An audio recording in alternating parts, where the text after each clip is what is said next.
ಯಾವಾಗಲೂ ಸಂಭ್ರಮದಲ್ಲಿ ಆಗೋದು. ಎಲ್ಲ ಮಠದ ಪರ್ಯಾಯಗಳಿಗಿಂತ ಬಲವಾನ ಮಠ ಪರ್ಯಾಯ ಹೆಚ್ಚು ಸಂಭ್ರಮವಾಗೋದು. ಕಾರಣ ಎರಡು ಅಂತ. ಒಂದು, ಅಲ್ಲಿಯ ಪಟ್ಟದ ದೇವರು ರಾಮದೇವರು.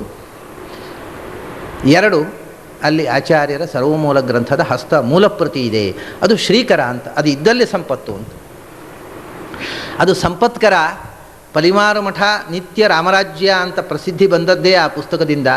ಅದನ್ನು ನೀವು ಬನ್ನಂಜಿಯವರಿಗೆ ಕೊಟ್ರಿ, ಶ್ರೀಕರವಾದ ಗ್ರಂಥವನ್ನು, ಸಂಪತ್ತನ್ನು ನೀವು ತೆಗೆದುಕೊಟ್ಟ ಹಾಗಾಯಿತು. ಹೀಗೆ ಮಾಡಬಾರ್ದಿತ್ತು ಅಂತ ಉಡುಪಿಯ ವಿದ್ವಾಂಸರೆಲ್ಲ ಬಂದು ಸ್ವಾಮಿಗಳಿಗೆ ಹೇಳಿದರು. ಆಗ ಸ್ವಾಮಿಗಳು ಏನು ಹೇಳಿದರು ಅಂದರೆ, ನಾನು ಆ ಸಂಪತ್ತು ಶ್ರೀಕರ ಅಂತಲೇ ಕೊಟ್ಟದ್ದು ಅಂದರು. ಆ ಪುಸ್ತಕ ಒಯ್ದದ್ರಿಂದ ಬನ್ನಂಜಿಯವರಿಗೆ ಸಂಪತ್ತು ಬರುವುದಿದ್ದರೆ ಪಲಿಮಾರು ಮಠಕ್ಕೆ ಬಂದಷ್ಟೇ ಸಂತೋಷ ನನಗೆ ಅಂತಂದರು ಸ್ವಾಮಿಗಳು. ಕಡೆಗೆ ತೆಪ್ಪಗಾಯಿತು ಈ ವಿರೋಧ ಪ್ರತಿಭಟನೆ. ಅದು ನಮ್ಮ ಮನೆಯಲ್ಲಿ ಅನೇಕ ವರ್ಷಗಳ ಕಾಲ ಇತ್ತು. ಆಮೇಲೆ ಆ ಪುಸ್ತಕ ಪೂರ್ತಿ ಅದನ್ನು ಪ್ರತಿ ತೆಗೆದು ಪ್ರಿಂಟ್ ಆಯಿತು. ಅದನ್ನು ನಾನು ಶೋಧನೆ ಮಾಡಿ ಪ್ರಿಂಟ್ ಮಾಡಿದ ಮೇಲೆ, ಅದರ ಎಲ್ಲ ವಾಲ್ಯೂಮ್ಸ್ಗಳು ಪ್ರಕಟ ಆದ ಮೇಲೆ ಆ ಪುಸ್ತಕ ಇದ್ದಕ್ಕಿದ್ದ ಹಾಗೆ ನಮ್ಮ ಮನೆಯಿಂದ ಅದೃಶ್ಯವಾಯಿತು. ಅದು ಯಾರು ಕೊಂಡೊಯ್ದರು, ಏನಾಯಿತು ನನಗೆ ಗೊತ್ತಿಲ್ಲ. ಪುಸ್ತಕ ಕಾಣೆಯಾಯಿತು. ಪುಸ್ತಕ ಕಾಣೆಯಾದಾಗ ನನಗೆ ಎಂಥ ಒಂದು ಸಮಸ್ಯೆ ಅಂತ ನೀವು ಯೋಚನೆ ಮಾಡಿ. ಯಾಕೆಂದರೆ ಪುಸ್ತಕ ಕಾಣೆಯಾಯಿತು ಅಂತ ನಾನು ಹೇಳಿದರೆ, 700 ವರ್ಷದಿಂದ ದೇವರ ಕೋಣೆಯಲ್ಲಿ ಇಟ್ಟು ಜೋಪಾನವಾಗಿ ರಕ್ಷಣೆ ಮಾಡಿದ ಪುಸ್ತಕವನ್ನು ನಾನು ಮನೆಗೆ ತಂದೆ ಬಿಸಾಡಿ ಹಾಕಿದೆ ಅಂದರೆ ಅದಕ್ಕಿಂತ ದೊಡ್ಡ ಬೇಜವಾಬ್ದಾರಿತನ ಉಂಟು? ಆಚಾರ್ಯರ ಕಾಲದ ಮ್ಯಾನುಸ್ಕ್ರಿಪ್ಟು ಇನ್ನು ಇಲ್ಲೇ ಇಲ್ಲ ಅನ್ನುವಂಥ ಸ್ಥಿತಿ ಬಂತಲ್ಲ. ನನಗೆ ಎಂಥ ಕಷ್ಟ, ಎಂಥ ನೋವು, ಎಂಥ ಯಾತನೆಯನ್ನು ಅನುಭವಿಸಿದೆ ನಾನು ಆವಾಗ ಅನ್ನೋದನ್ನು ನೀವು ಊಹಿಸಬಹುದು. ಹೇಗೆ ಹೇಳೋದು? ಪುಸ್ತಕ ಕಾಣೆಯಾಯಿತು ಅಂತ ಯಾವ ಬಾಯಲ್ಲಿ ಹೇಳೋದು ನಾನು? ಅದು ತೀರಾ ಇರ್ರೆಸ್ಪಾನ್ಸಿಬಿಲಿಟಿ ಆಗಿಬಿಡ್ತದೆ. ಆದರೆ ಹೇಳಿದ ಉಪಾಯ ಎಲ್ಲ ಹೋಗಿ ಹೇಳಿದೆ ಮಠದಲ್ಲಿ, ಆ ಪುಸ್ತಕ ಕಾಣೆಯಾಗಿದೆ ಸ್ವಾಮಿ, ಏನಾಗಿದೆ ಗೊತ್ತಿಲ್ಲ. ಜನರು ನಂಬಲಿಲ್ಲ. ಏನು ತಿಳ್ಕೊಂಡ್ರು ಗೊತ್ತಾ ಜನ? ನಾನು ಆಗ ಹೇಳಿದೆ, ಶೇಕ್ಸ್ಪಿಯರ್ನ ಕಾಲದ ಮ್ಯಾನುಸ್ಕ್ರಿಪ್ಟು, ಶೇಕ್ಸ್ಪಿಯರ್ನ ನಾಟಕಗಳು, ಶೇಕ್ಸ್ಪಿಯರ್ನ ಕಾಲದ್ದೇ ಅಥವಾ ಶೇಕ್ಸ್ಪಿಯರೇ ಬರೆದದ್ದು ಸಿಕ್ಕಿದರೆ ಹೇಗೆ ವಿದೇಶಿಯರು ಹುಚ್ಚು ಕಟ್ತಾರೆ, ಹಾಗೆ ಎಲ್ಲೋ ಈ ಗ್ರಂಥ ಆಚಾರ್ಯರ ಕಾಲದೊಂದು ಗೊತ್ತಾಗಿ ಲಕ್ಷಾಂತರ ಡಾಲರು ಬನ್ನಂಜಿಗೆ ಟಿಪ್ಪು ಕೊಟ್ಟುಕೊಂಡು ಹೋಗಿರಬೇಕು ಅಂತ ಒಂದು ಪ್ರಚಾರ ಆಯಿತು ಉಡುಪಿಯಲ್ಲಿ. ಅವನು ದುಡ್ಡು ಮಾಡಿರಬೇಕು ಆ ಪುಸ್ತಕವನ್ನು ವಿದೇಶಕ್ಕೆ ಮಾರಿ. ಯಾಕೆಂದರೆ ಆಚಾರ್ಯರ ಕಾಲದ ಮ್ಯಾನುಸ್ಕ್ರಿಪ್ಟು ಅಂತಂದರೆ ಅದಕ್ಕೆ ಬಹಳ ಬೆಲೆ ಬಾಳುವಂಥದ್ದು. ಇವನು ಅದನ್ನು ಯಾರಿಗೋ ವಿದೇಶಿಯರಿಗೆ ಮಾರಿದ್ದಾನೆ. ಯಾಕೆಂದರೆ ಜನರಿಗೆ ಗೊತ್ತಿದೆ, ವಿದೇಶದ ಅನೇಕ ಮಂದಿ ನನ್ನ ಹತ್ರ ಪಾಠಕ್ಕೆ ಬರ್ತಿದ್ದರು. ಓಹೋ, ಈ ಪಾಠ ಹೇಳೋ ನೆಪದಲ್ಲಿ ಈ ಪುಸ್ತಕ ಮಾರಿ ದುಡ್ಡು ಮಾಡಿರಬೇಕು ಬನ್ನಂಜೆ ಅಂತ ಒಂದು ಅಪವಾದ ಹೊರಟಿತ್ತು. ನಾನೇನು ಮಾಡಬೇಕು ಹೇಳಿ? ಅಪವಾದವನ್ನು ಸಹಿಸಿಕೊಂಡು ಕೂಡಬೇಕು. ಅಲ್ಲ ಅಂತ ಹೇಳಿ ಪುಸ್ತಕ ಇದೆ ಅಂತ ತೋರಿಸ್ಲಿಕ್ಕೆ ಎಲ್ಲಿದೆ ಗೊತ್ತಿಲ್ಲ ನನಗೆ. ಸುಮ್ಮನೆ ಏಕಾಂತದಲ್ಲಿ ಕೂತು ಅಳೋದು.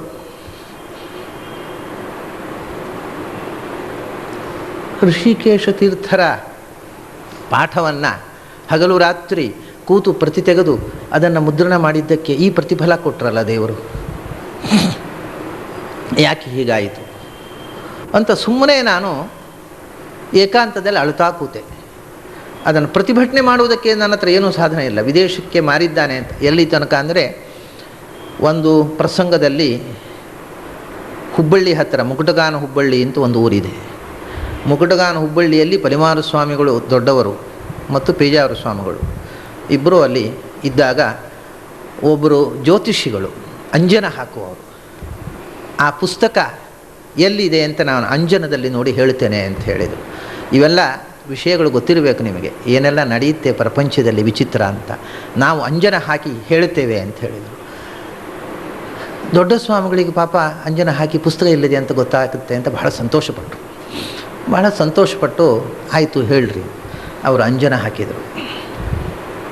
ಅಂಜನ ಹಾಕಿ ಪುಸ್ತಕ ಕಾಣ್ತಾ ಇದೆ ಎಂದರು.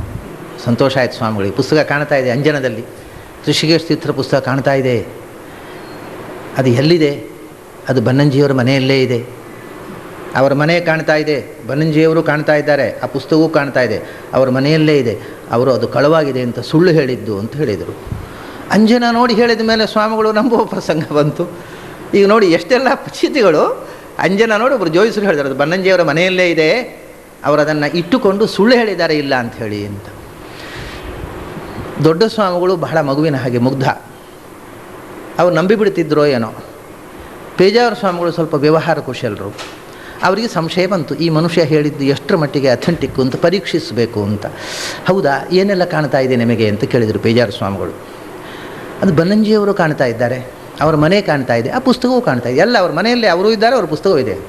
ಹೌದಾ, ಬನ್ನಂಜಿಯವರು ಹೇಗಿದ್ದಾರೆ, ಅದರ ಡಿಸ್ಕ್ರಿಪ್ಷನ್ ಕೊಡಿ ಎಂದರು ಪೇಜಾವರ ಸ್ವಾಮಿಗಳು. ಆ ಜ್ಯೋತಿಷಿ ನನ್ನನ್ನು ನೋಡಿರಲಿಲ್ಲ ಮುಖತಃ, ಸುಮ್ಮನೆ ಹೆಸರು ಕೇಳಿ ಗೊತ್ತವನಿಗೆ. ಈ ಮನುಷ್ಯನಿಗೆ ಅಪವಾದ ಹಾಕಬೇಕು ಅಂತ ಒಳಗಿನ ಇಂಟೆನ್ಷನ್ ಮಾತ್ರ ಇತ್ತು, ನನ್ನನ್ನು ಮುಖತಃ ನೋಡಿರಲಿಲ್ಲ ಆತ. ಬನ್ನಂಜಿಯವರು ಹೇಗಿದ್ದಾರೆ, ಅವನು ಏನೋ ಒಂದು ವರ್ಣನೆ ಕೊಟ್ಟ, ನಾನು ಹೇಗೆ ಇಲ್ಲೋ ಹಾಗೆ ಹೇಳಿದ ಒಟ್ಟು, ಯಾಕೆಂದರೆ ಅವ್ರು ಕಲ್ಪನೆ ಮಾಡಿಕೊಂಡು ಏನೋ ಒಂದು ಹೇಳಿದ.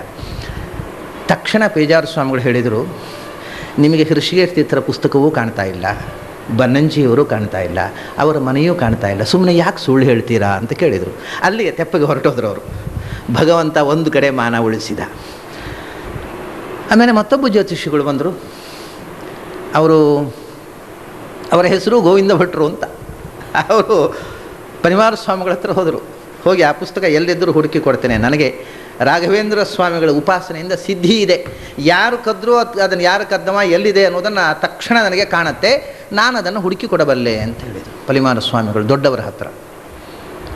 ಅವರು ನಮ್ಮ ಮನೆ ಕಳಿಸಿದರು, ನೀವು ಹಾಗಾದರೆ ಬನ್ನಂಜಿಯವ್ರ ಮನೆಗೆ ಹೋಗಿ. ನಾನು ಆವಾಗ ಬೆನ್ನು ನೋವಿನಿಂದ ನಡೆಯಲಿಕ್ಕಾಗದ ಸ್ಥಿತಿಯಲ್ಲಿ ಮಲಗಿದ್ದೆ. ಬಂದರು ಈ ಜ್ಯೋತಿಷಿಗಳು, ಬಂದು ಆ ಪುಸ್ತಕ ಎಲ್ಲಿದ್ದರೂ ನಾನು ಹುಡುಕಿ ಕೊಡ್ತೇನೆ. ಸಂತೋಷ, ಬಹಳ ಸಂತೋಷ, ಯಾಕಂದ್ರೆ ನಾನು ಹುಡುಕ್ತಾ ಇದ್ದೇನೆ, ಆ ಪುಸ್ತಕ ಎಲ್ಲಿದೆ ಅಂತ ಗೊತ್ತಾದರೆ ಬಹಳ ಸಂತೋಷ, ನೀವು ಆ ಕೆಲಸ ಮಾಡಬೇಕು ಅಂದೆ. ಆಮೇಲೆ ಸುಮಾರೆಲ್ಲ ಕಥೆಗಳು ಹೇಳಿಕೊಂಡ್ರು. ನಾನು ಯಾವ ಪುಸ್ತಕಗಳು ಅಥವಾ ವಸ್ತುಗಳು, ಚಿನ್ನ, ಆಭರಣ, ಅದು ಇದು, ಹಣ ಕಳವಾದದ್ದನ್ನು ಇಂಥ ಕಡೆ ಇದೆ ಅಂತ ಹೇಳಿದ್ದು ಈವರೆಗೆ ಸುಳ್ಳಾದದ್ದಿಲ್ಲ, 100ಕ್ಕೆ 100ರಷ್ಟು ಕರಾರುವಾಕ್ಕಾಗಿ ಹೇಳಿದ್ದೇನೆ. ನನಗೆ ಕಾಣದೇ ಇದ್ದದ್ದು ಇಲ್ಲವೇ ಇಲ್ಲ ಅಂತ ಒಂದಿಷ್ಟು ಕೊಚ್ಚಿಕೊಂಡ್ರು. ಎಲ್ಲ ಕಡೆ ಎಲ್ಲಿ ಯಾವ ವಸ್ತು ಇದ್ದರೂ ನನಗೆ ಗೊತ್ತಾಗ್ಬಿಡುತ್ತೆ. ಹೌದಾ, ಸಂತೋಷ. ಅಷ್ಟೆಲ್ಲ ಹೇಳಿ ಕೊನೆಗೆ ಹೇಳಿದ್ದೇನು ಗೊತ್ತುಂಟ, ಅವರು ಕೂಡ ನಾನೊಂದು ಸಂಗತಿ ಹೇಳಲೇನು ಹೇಳಿದ್ದು. ಆ ಪುಸ್ತಕ ನಿಮ್ಮ ಮನೆಯಲ್ಲೇ, ಅವರಿಗೂ ಸಂಶಯ ಅದೇ, ನಾನೇ ಅಡಿ ಇಟ್ಟುಕೊಂಡು ಇಲ್ಲ ಅಂತ ಸುಳ್ಳು ಹೇಳ್ತಾ ಇದ್ದೇನೆ ಅಂತ. ಆ ಪುಸ್ತಕ ನಿಮ್ಮ ಮನೆಯಲ್ಲೇ ಇದೆ, ಅದನ್ನು ಎಲ್ಲೋ ನೀವು ಮರೆತಿಟ್ಟಿದ್ದೀರಿ, ಈಗ ಸಿಗ್ತಾ ಇಲ್ಲ ಅಷ್ಟೇ, ಅದು ನಿಮ್ಮ ಮನೆಯಲ್ಲೇ ಇದೆ, ನೀವೆಲ್ಲೋ ಇಟ್ಟು ಮರೆತಿದ್ದೀರಿ ಅಂತ ಹೇಳಿದರು. ನನಗೆ ಗೊತ್ತಾಯ್ತು, ಈ ಮನುಷ್ಯ ಮತ್ತೆ ಅವರ ಹಾಗೆ ಮುಗುಟಗಾನ ಹುಬ್ಬಳ್ಳಿ ಜೋಯಿಸ್ರ ಹಾಗೆ ಅಪವಾದ ಹಾಕ್ಲಿಕ್ಕೆ ಬಂದವ ಅನ್ನೋದು ತಿಳಿದು ಹೋಯಿತು. ನಾನು ತಕ್ಷಣ ನನ್ನ ಮಕ್ಕಳನ್ನು ಕರೆದು ಹೇಳಿದೆ, ಅವರನ್ನು ಕರ್ಕೊಂಡು ಹೋಗಿ ಇಡೀ ಮನೆಯಲ್ಲಿ ಎಲ್ಲಿಯಾದರೂ ಆ ಪುಸ್ತಕವನ್ನು ನೀವು ಹುಡುಕಿ ಕೊಡಬೇಕು, ಕೊಟ್ಟರೆ ನೀವು ಹೇಳಿದಷ್ಟು ಸಂಭಾವನೆ ಕೊಡ್ತೇನೆ ನಿಮಗೆ, ಯಾಕೆಂದರೆ ನನಗೆ ಸರ್ವಮೂಲ ಪುಸ್ತಕ ಸಿಗುವುದಕ್ಕಿಂತ ದೊಡ್ಡ ಸಂತೋಷದ ಸಂಗತಿ ಇಲ್ಲ, ಹುಡುಕಿ ಕೊಡಿ ಹೋಗಿ ಅಂತ ಹೇಳಿದೆ. ಅಷ್ಟು ಹೇಳಿದ ಮೊದಲೇ ಆಮೇಲೆ ಹೇಳಿದೆ, ಬೀಗದ ಕೈ ಯಾವುದರದ್ದು ಬಾಗಿಲು ತೆಗಿಬೇಕು ಅಂತ ಹೇಳಿದ್ರು ಅದರ ಬೀಗ ತೆಗೆದು ತೋರಿಸಿ ಅವರಿಗೆ, ಆದರೆ ನೀವು ಹುಡುಕಿ ಕೊಡಬೇಕು ಇವತ್ತು ಈ ಮನೆಯಲ್ಲಿ ಆ ಪುಸ್ತಕವನ್ನು. ಅಷ್ಟು ಹೇಳಿದ ಮೇಲೆ ಓಹೋ, ಹಾಗಾದರೆ ಹೀಗೆ ಥ್ರೆಟ್ ಕೊಟ್ಟು ಉಪಯೋಗ ಇಲ್ಲ, ಹಾಗಾದರೆ ಅಂಜನ ಹಾಕಿ ನೋಡೋಣ, ಅಂಜನದಲ್ಲಿ ಎಲ್ಲಿದ್ದರೂ ತೋರಿಸ್ಕೊಡ್ತೇನೆ ಅಂದರು. ಅವರು ಕೂಡ ನಿಮಗೇ ತೋರಿಸ್ತೇನೆ ಅಂದರು. ನಾನು ಹೇಳಿದೆ, ನಿಮ್ಮ ಅಂಜನ ನನ್ನ ಹತ್ರ ನಡೆಯೋದಿಲ್ಲ, ನಿಮಗೆ ತೋರಿಸ್ಬೇಕು ಅಂತಿದ್ದರೆ ನನ್ನ ಮಗನನ್ನು ಕೂಡಿಸ್ತೇನೆ, ಅವನ ಹತ್ರ ತೋರಿಸಿ ಅಂತ ಹೇಳಿದೆ. ಆಯಿತು, ನಿಮ್ಮ ಮಗನನ್ನು ಕೂಡಿಸಿ ಅಂದರು. ನನ್ನ ಕೊನೆ ಮಗ, 2ನೇ ಮಗ, ಅವನು ಆಗ 7-8 ವರ್ಷ, ಈಗ ಅವನು ಇದು ನಡೆದು 10-15-20 ವರ್ಷಗಳ ಹಿಂದೆ, ಆವಾಗ ಅವನೊಂದು 7-8 ಅಲ್ಲ, ಒಂದು 10-12 ವರ್ಷ ಇರ್ಬೋದು. ಈಗ ಅವನು ಸುಮಾರು 25-26 ವರ್ಷದ ಹುಡುಗ. ಅವನನ್ನು ಕೂಡಿಸಿದರು. ಒಂದು ವೀಳ್ಯದ ಎಲೆ ತನ್ನಿ, ವೀಳ್ಯದ ಎಲೆ ತಂದಿತ್ತು, ಅದಕ್ಕೆ ಆ ಅಂಜನವನ್ನು ಹಚ್ಚಿದರು ಕಾಡಿಗೆ. ಆಮೇಲೆ ಒಂದು ದೀಪ ತನ್ನೆ ಎಂದರು, ದೀಪ ಇಟ್ಟಿತ್ತು. ದೀಪದಲ್ಲಿ ಆ ಕಾಡಿಗೆಯ ಮೇಲೆ ದೀಪ ರಿಫ್ಲೆಕ್ಟ್ ಆದಾಗ ದೀಪದ ಫ್ಲೇಮು ಕಾಡಿಗೆಯಲ್ಲಿ ಕಾಣುತ್ತೆ. ಈ ಹುಡುಗನನ್ನು ಕೂಡಿಸಿದರು. ಕೂಡಿಸಿ ಏನು ಕಾಣುತ್ತೆ ನೋಡು ಅಂದರು. ಅವನಂತ ದೀಪದ ಫ್ಲೇಮು ಕಾಣುತ್ತೆ ಅಂದ. ನಿಜವಾಗಿ ಅಷ್ಟೇ ಕಾಣೋದಿಲ್ಲ, ಇನ್ನೇನು ಕಾಣೋದಿಲ್ಲ, ದೀಪದ ಫ್ಲೇಮು ಕಾಣುತ್ತೆ ಎಂದ. ದೇವಿ ಕಾಣೋದಿಲ್ಲೇನು ಅಂತ ಕಡೆ, ಇಲ್ಲ ಯಾವ ದೇವಿಯೂ ಕಾಣೋದಿಲ್ಲ, ದೀಪದ ಫ್ಲೇಮು ಕಾಣುತ್ತೆ. ದೇವಿಯನ್ನು ಮನಸ್ಸಿನಲ್ಲಿ ಸ್ಮರಿಸು, ದೇವಿ ಕಾಣ್ತಾಳೆ. ಮತ್ತು ನೋಡಿದ, ಈಗ ಏನು ಕಾಣುತ್ತೆ, ಈಗಲೂ ದೀಪದ ಫ್ಲೇಮೇ ಕಾಣುತ್ತೆ. ದೇವಿ ಕಾಣೋದಿಲ್ಲ ಏನು, ಇಲ್ಲ. ಜೋಯಿಸರು ಹೇಳ್ತಾ ಇದ್ದಾರೆ ಬೇಗ ಬರಬೇಕು ಅಂತ ಹೇಳು ಅಂತ. ಯಾವ ದೇವರು ಹೆದರಿ ಬರ್ತಾರೆ ನೋಡು ಹೇಳೋದು ಅವನಿಗೆ. ಜೋಯಿಸರು ಹೇಳ್ತಾ ಇದ್ದಾರೆ ಬೇಗ ಬರಬೇಕು ಅಂತ ಹೇಳು ದೇವಿಗೆ. ಅಷ್ಟೇ ಹೇಳಿದ ತಕ್ಷಣ ಹೆದರಿ ಬರ್ತಾಳೆ ಅಂತ ತಿಳ್ಕೊಂಡ್ರು, ಏನೋ ಗೊತ್ತಾಗಿಲ್ಲ. ಅವನು ಹೇಳಿದ, ಆ ಜೋಯಿಸರು ಹೇಳ್ತಾರೆ ಅಂತ ಹೇಳಿದ್ರು ಬರ್ತಾ ಇಲ್ಲ, ಅವಳು ಬರೀ ದೀಪದ ಫ್ಲೇಮ್ ಕಾಣ್ತಾ ಇದೆ ಎಂದ ನಮ್ಮ ಹುಡುಗ. ಇದು ನನ್ನ ಕೋಣೆಯಲ್ಲೇ ನಡೆದಂಥ ಘಟನೆ. ಆವಾಗ ನನಗೆ ಏನೋ ಅನ್ನಿಸಿತು, ಈ ಮನುಷ್ಯ ಬಹಳ ತಾಮಸವಾದ ರೀತಿಯಲ್ಲಿ ವರ್ತನೆ ಮಾಡ್ತಾ ಇದ್ದಾನೆ. ಏನು ದೇವರನ್ನ ಜೋಯಿಸರು ಹೇಳ್ತಾ ಇದ್ದಾರೆ ಕೂಡಲೇ ಬರಬೇಕು ಅಂತ ಹೇಳೊಂದು ಆರ್ಡ್ರ್ ಮಾಡೋದು, ಆ ವರ್ತನೆ ನನಗೆ ಅಸಹ್ಯ ಕಂಡಿತು ಅವನದ್ದು. ಮೊದಲು ಒಂದು ಅವನ ಪುಸ್ತಕ ನಿಮ್ಮ ಮನೆಯಲ್ಲಿದೆ ಅಂತ ಹೇಳಿದ್ದು, ಅಂದರೆ ಇವನು ದುರುದ್ದೇಶದಿಂದ ಬಂದ ಮನುಷ್ಯ, ನಿಜವಾದ ಸಾತ್ವಿಕನಾದ ಜ್ಯೋತಿಷಿ ಅಲ್ಲ, ಮಂತ್ರವಾದಿ ಅಲ್ಲ ಅಂತ ಅನಿಸಿತು ನನಗೆ. ನಾನು ತಕ್ಷಣ ಹಾಸಿಗೆಯಲ್ಲಿ ಎದ್ದು ಕೂತೆ. ನಾನು ಆ ತನಕ ಅಂಜನ ಹಾಕಿದವನಲ್ಲ, ಅಂಜನ ಪ್ರಯೋಗ ಹೇಗೆ ಮಾಡುವುದು ಅನ್ನೋದನ್ನು ಕಣ್ಣಿನಿಂದ ಕಂಡವನು ಅಲ್ಲ. ನನಗೆ ಆಗ ಅನಿಸಿತು ಇವನು ಮುಂದೆ ನಾನು ಅಂಜನ ಹಾಕಿ ತೋರಿಸ್ಬೇಕು.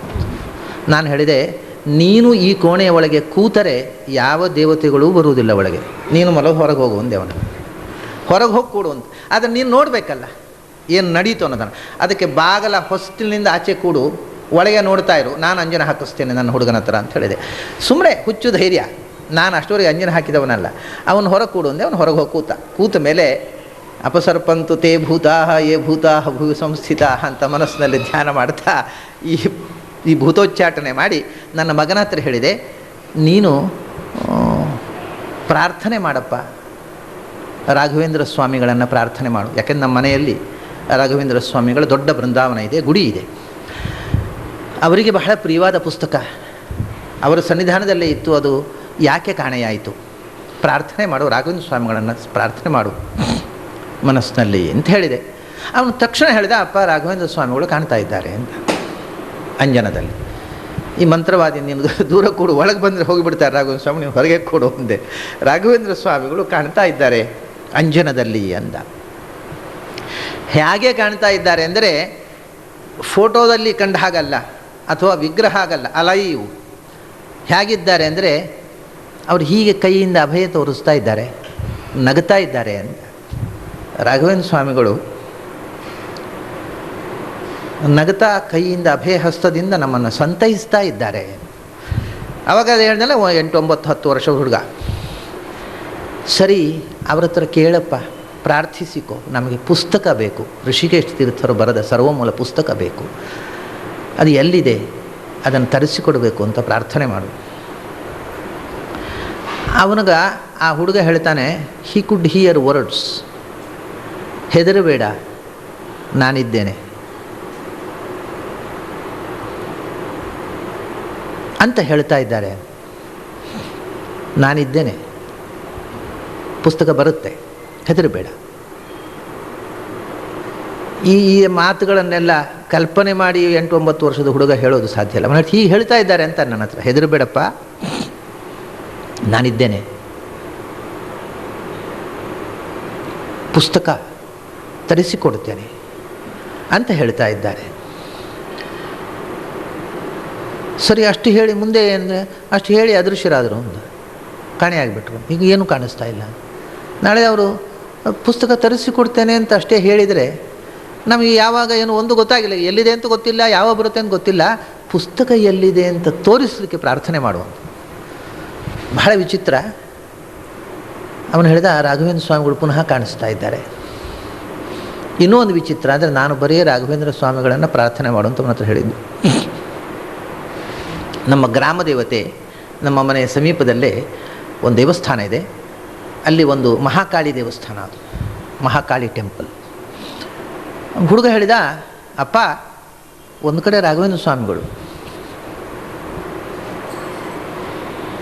ಇನ್ನೊಂದು ಕಡೆ ಮಹಾಕಾಳಿ, ಇಬ್ಬರು ಕಾಣ್ತಾ ಇದ್ದಾರೆ. ಒಳ್ಳೆಯದಾಯಿತು, ನಾನು ಪ್ರಾರ್ಥಿಸಿಕೊಳ್ಳದೆ ಇದ್ದರೂ ಅವರು ನನ್ನನ್ನು ಮರೆತಿಲ್ಲಲ್ಲ, ಇಬ್ಬರು ಕಾಣಿಸ್ಕೊಳ್ತಾ ಇದ್ದಾರೆ. ಇಬ್ಬರ ಹತ್ರ ಪ್ರಾರ್ಥನೆ ಮಾಡು, ಸರ್ವಮೂಲ ಪುಸ್ತಕ ತೋರಿಸ್ಬೇಕು. ತಕ್ಷಣ ಹೇಳಿದ, ಸರ್ವಮೂಲ ಪುಸ್ತಕ ಅವರ ಕೈಯಲ್ಲೇ ಇದೆ.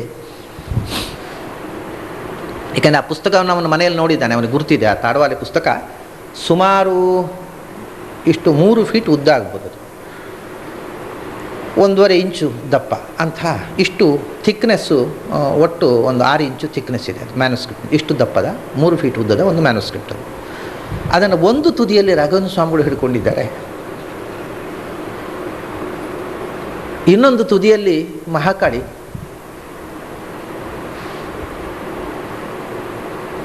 ಪುಸ್ತಕ ನಾನು ಕಾಣ್ತಾ ಇದೆ, ಅವರಿಬ್ಬರು ಹಿಡ್ಕೊಂಡಿದ್ದಾರೆ ಕೈಯಲ್ಲಿ ಅಂತ ಹೇಳಿದ.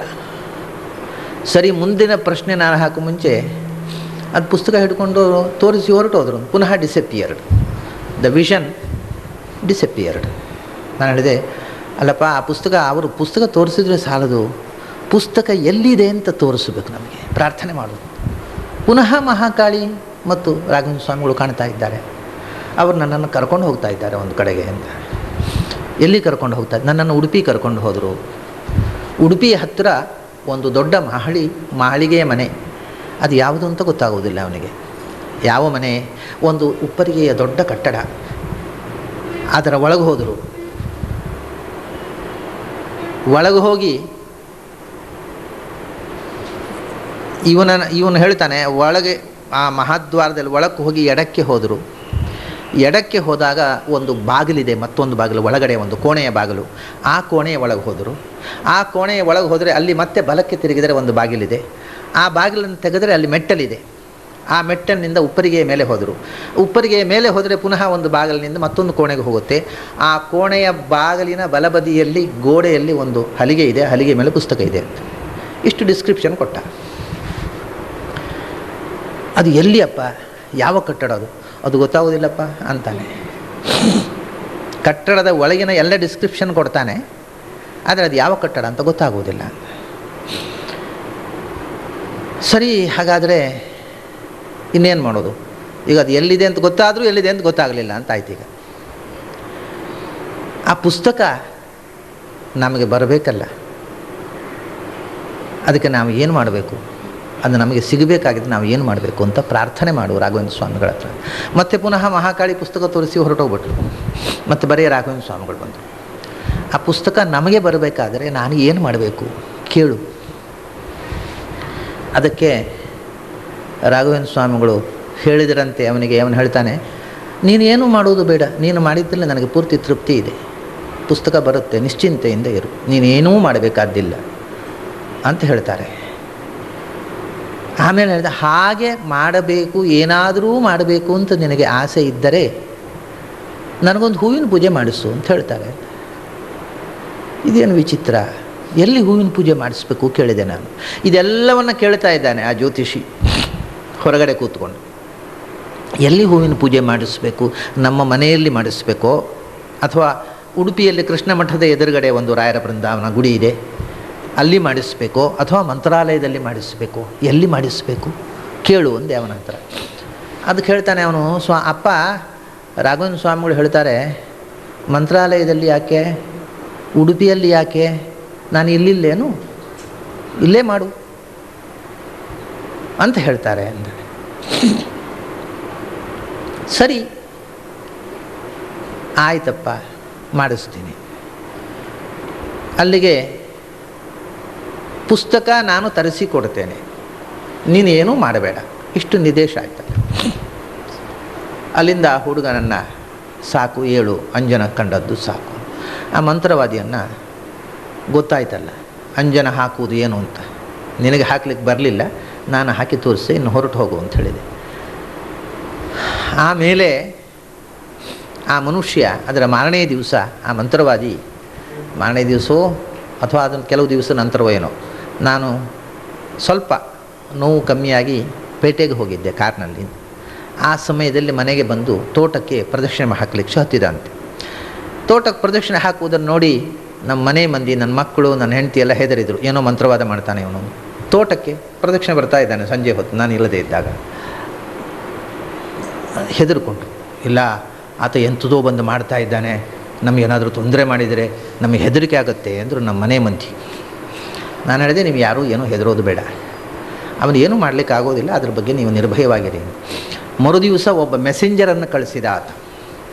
ಅದು ಏನು, ನನ್ನನ್ನು ಹೆದರಿಸೋದು. ಅವರು ದೊಡ್ಡ ಮಂತ್ರವಾದಿಗಳು, ಅವರು ಅಲ್ಲೇ ಕೂತು ಏನೂ ಮಾಡಬಲ್ಲರು, ಅವ್ರ ಬಗ್ಗೆ ಸ್ವಲ್ಪ ಎಚ್ಚರ ಅಂತ ಹೇಳಿ ಕಳಿಸಿದರು. ಅದಕ್ಕೆ ನಾನು ಹೇಳಿದೆ, ಆತನಿಗೆ ಏನು ಮಾಡಲಿಕ್ಕೆ ತಾಕತ್ತುಂಟೋ ಅದನ್ನು ಪ್ರಯೋಗ ಮಾಡಲಿಕ್ಕೆ ಹೇಳಿ, ಏನು ಬೇಕಾದರೆ ಮಾಡಲಿ, ಎಂಥ ಪ್ರಯೋಗ ಬೇಕಾದರೆ ಮಾಡಲಿ, ಆತನಿಗೆ ಏನು ಮಾಡಲಿಕ್ಕೆ ಬರುತ್ತೋ ಅದನ್ನು ಮಾಡಲಿಕ್ಕೆ ಹೇಳಿ. ಅದನ್ನು ಈ ಕಾಂಪೌಂಡಿನೊಳಗೆ ಬರದಂತೆ ಮಾಡುವ ತಾಕತ್ತು ನನಗಿದೆ. ಅವನು ಏನು ಮಾಡಲಿ ತಾಕತ್ತಿದೆಯೋ ಅದನ್ನು ಮಾಡಲಿ, ಆದರೆ ಆತ ಮಾತ್ರ ನನ್ನ ಕಾಂಪೌಂಡಿನ ಒಳಗೆ ಬರಬಾರ್ದು. ಬಂದರೆ ನಾನು ಪೊಲೀಸರಿಗೆ ಫೋನ್ ಮಾಡಿ ಅರೆಸ್ಟ್ ಮಾಡಿಸ್ತೀನಿ ಆತನನ್ನು. ಈ ಕಾಂಪೌಂಡ್ನ ಒಳಗೆ ಕಾಲಿಡಬಾರ್ದು ಆತ. ಅವನ ಮನೆಯಲ್ಲಿ ಕೂತು ಏನು ಬೇಕಾದ್ರೆ ಪ್ರಯೋಗ ಮಾಡಲಿ, ಅದನ್ನು ಈ ಕಾಂಪೌಂಡ್ನೊಳಗೆ ಬರದಂತೆ ನೋಡಿಕೊಳ್ತಕ್ಕಂಥ ಪ್ರಯತ್ನ ನಾನು ಮಾಡ್ತೀನಿ, ಬೇಕಾದ್ದು ಮಾಡಲಿ ಅಂತ ಹೇಳಿದೆ. ಆತ ತೆಪ್ಪಗಾದ. ಈಗ ಒಂದು ಹೂವಿನ ಪೂಜೆ ಮಾಡಿಸೋ ಕಾರ್ಯಕ್ರಮ ಬಾಕಿ ಉಳೀತಲ್ಲ. ನನ್ನ ಕೈಯಲ್ಲಿ ವಾಸ್ತವಿಕವಾಗಿ ನಾನು ಆ ಒಂದು 2 ತಿಂಗಳಿಂದ ನಾನು ಬೆನ್ನು ನೋವಿನಿಂದ ಮನೆಯಲ್ಲಿ ಮಲಗಿದ್ದೆ. ವಾಸ್ತವಿಕವಾಗಿ ನನ್ನ ಕೈಯಲ್ಲಿ ದುಡ್ಡಿರಲಿಲ್ಲ ಆವಾಗ. ಏನಾದರೂ ಒಂದು 10-50 ರೂಪಾಯಿ ಇತ್ತೇನೋ ಮಹಾ ಅಂದರೆ.